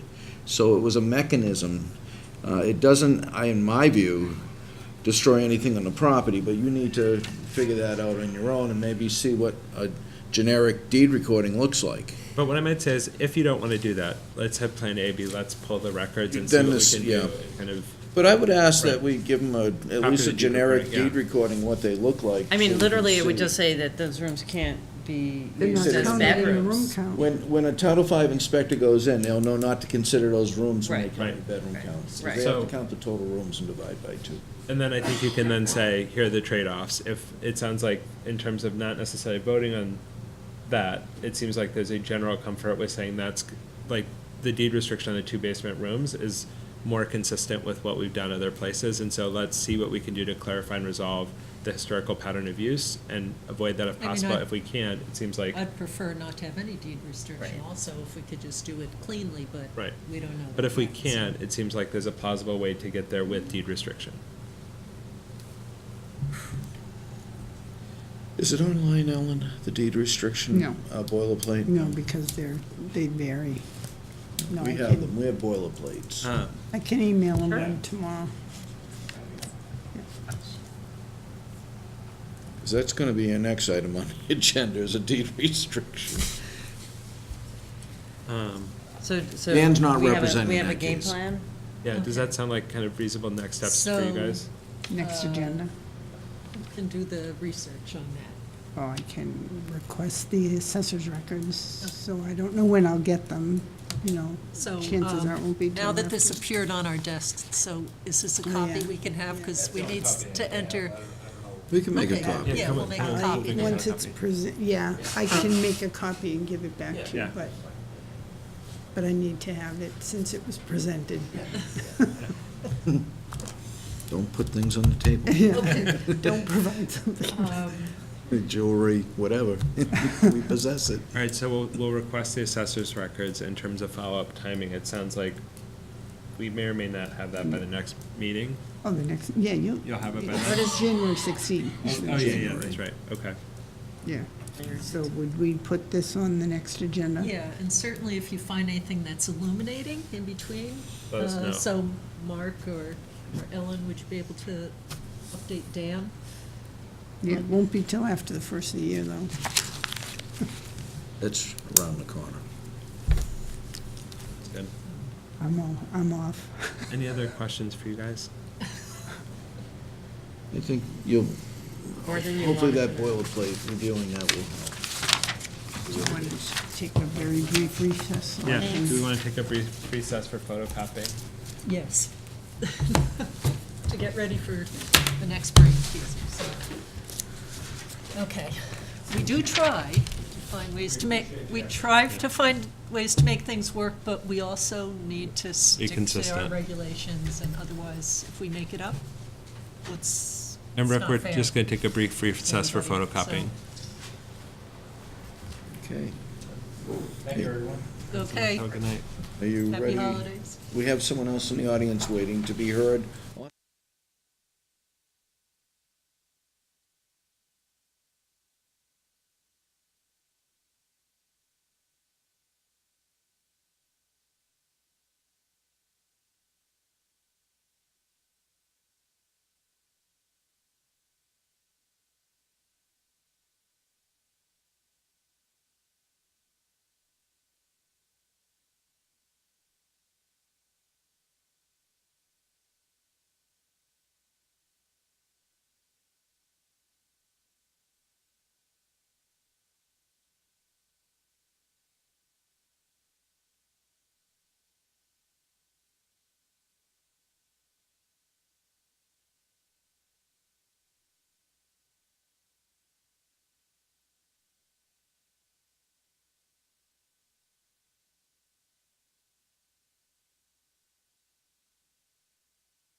These, what are these? My question is, are you gonna And take? we're back in session, although we're snacking. It's the holidays. Okay. Okay. Madam Chair, if you're ready, I can Yes. present item number 1 on the agent's business. No, I'm not. Were those mics allowed? I had a very modest day today. I wanted to start a diet today, and then I decided. What property is this? This is my dinner. Oh, yeah, that was, I don't use this on What's the property, Mark? This is 98 Hunting Lane. Finish all the stuff I couldn't And finish. this property was a 2-bedroom that went to a 3. And it has a new septic system. When I say new, it was put in 2009. And we have the as-built, and it's a very up-to-date system.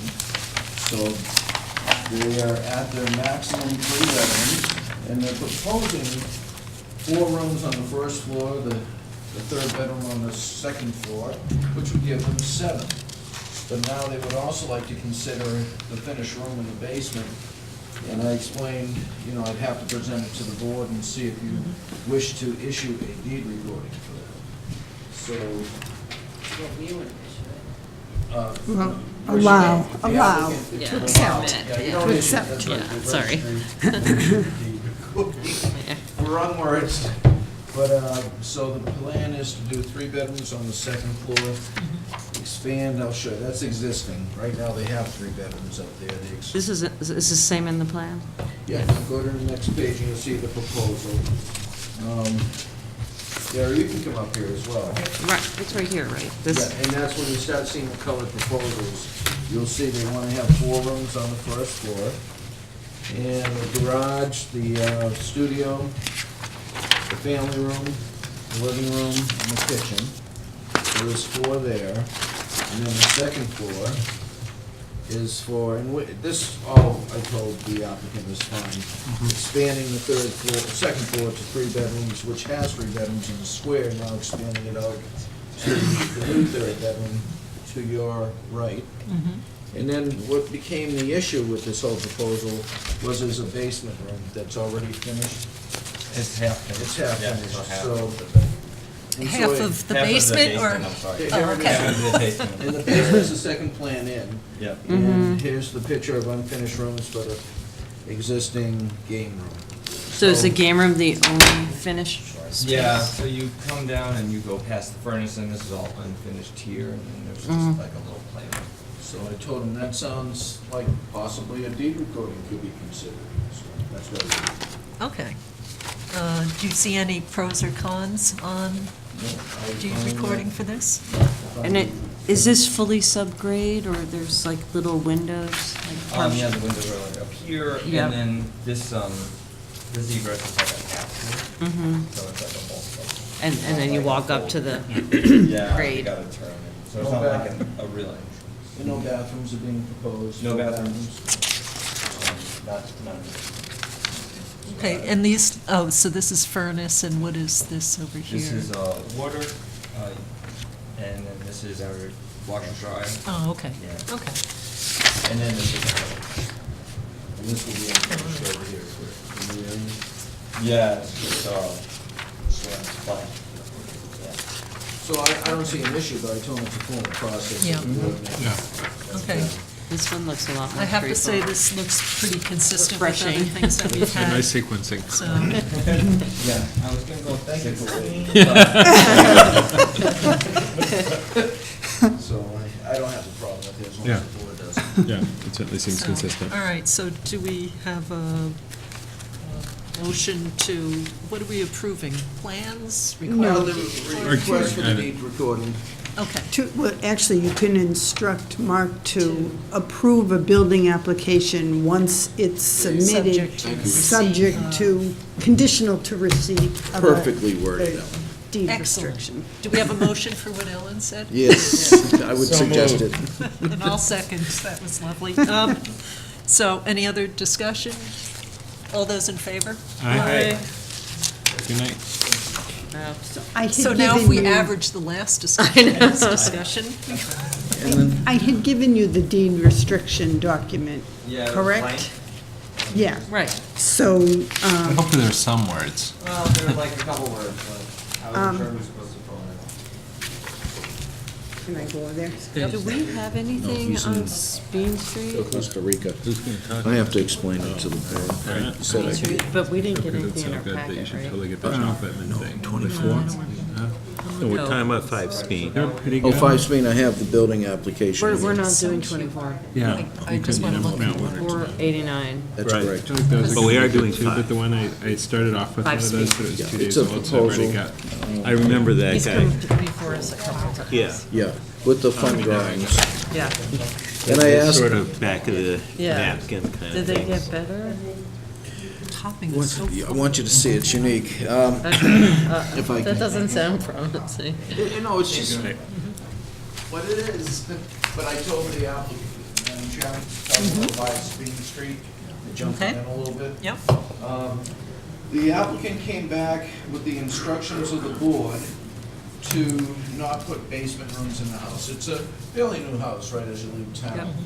And he was informed in previous discussions, he couldn't add basement rooms next to a full bathroom. So what he's planning to do now, as he said, I was still running the 7 rooms, he wants to just put in a full bathroom. And I told him, I have to show it back to the board because the board started the discussion with you. So this was, let me see, this is his first floor. It's kind of, it doesn't look, I can get you this plan shows you. It's really good. But you just, Right, because that had the first floor attached to you the know what? It's unfinished attached to basement. the building. Because I'm gonna keep eating So it. he resubmitted a building application. Send him that way. This is what he wants to do.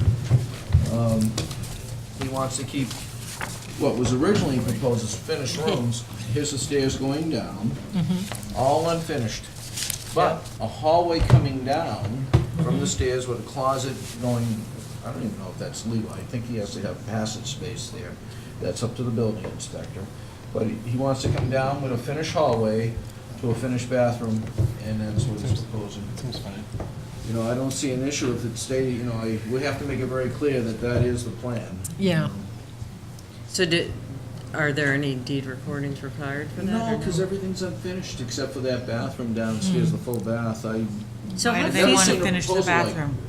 He- Because then he they're says just gonna do the kid- rest of he the just work says without- it's Because he has separate a bathrooms. daughter and a son, and A they lot of need their kids. own space.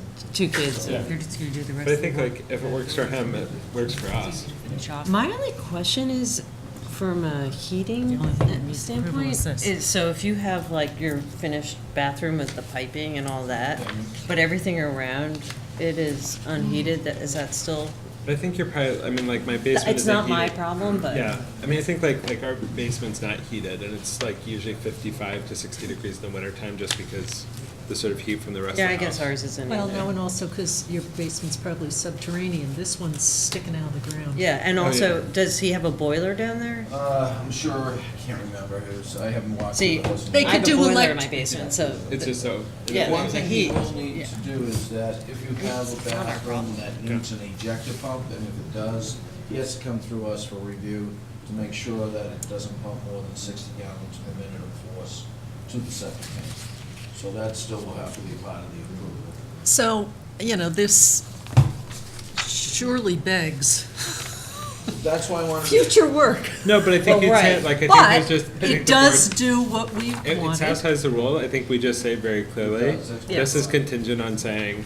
It these are- remains unfinished. If it becomes finished, that will immediately turn into a bedroom. Yeah.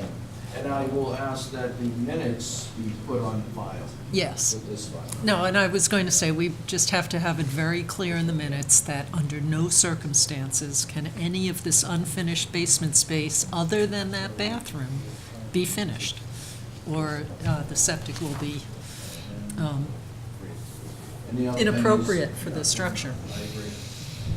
I wanted you to see it. Yep, It's just absolutely. a little different. I Yeah. haven't ever seen it. And the other thing is, again, I would make a conditional too, that we don't approve it till we know if there's an ejector pump, and that will have to meet all Title V requirements.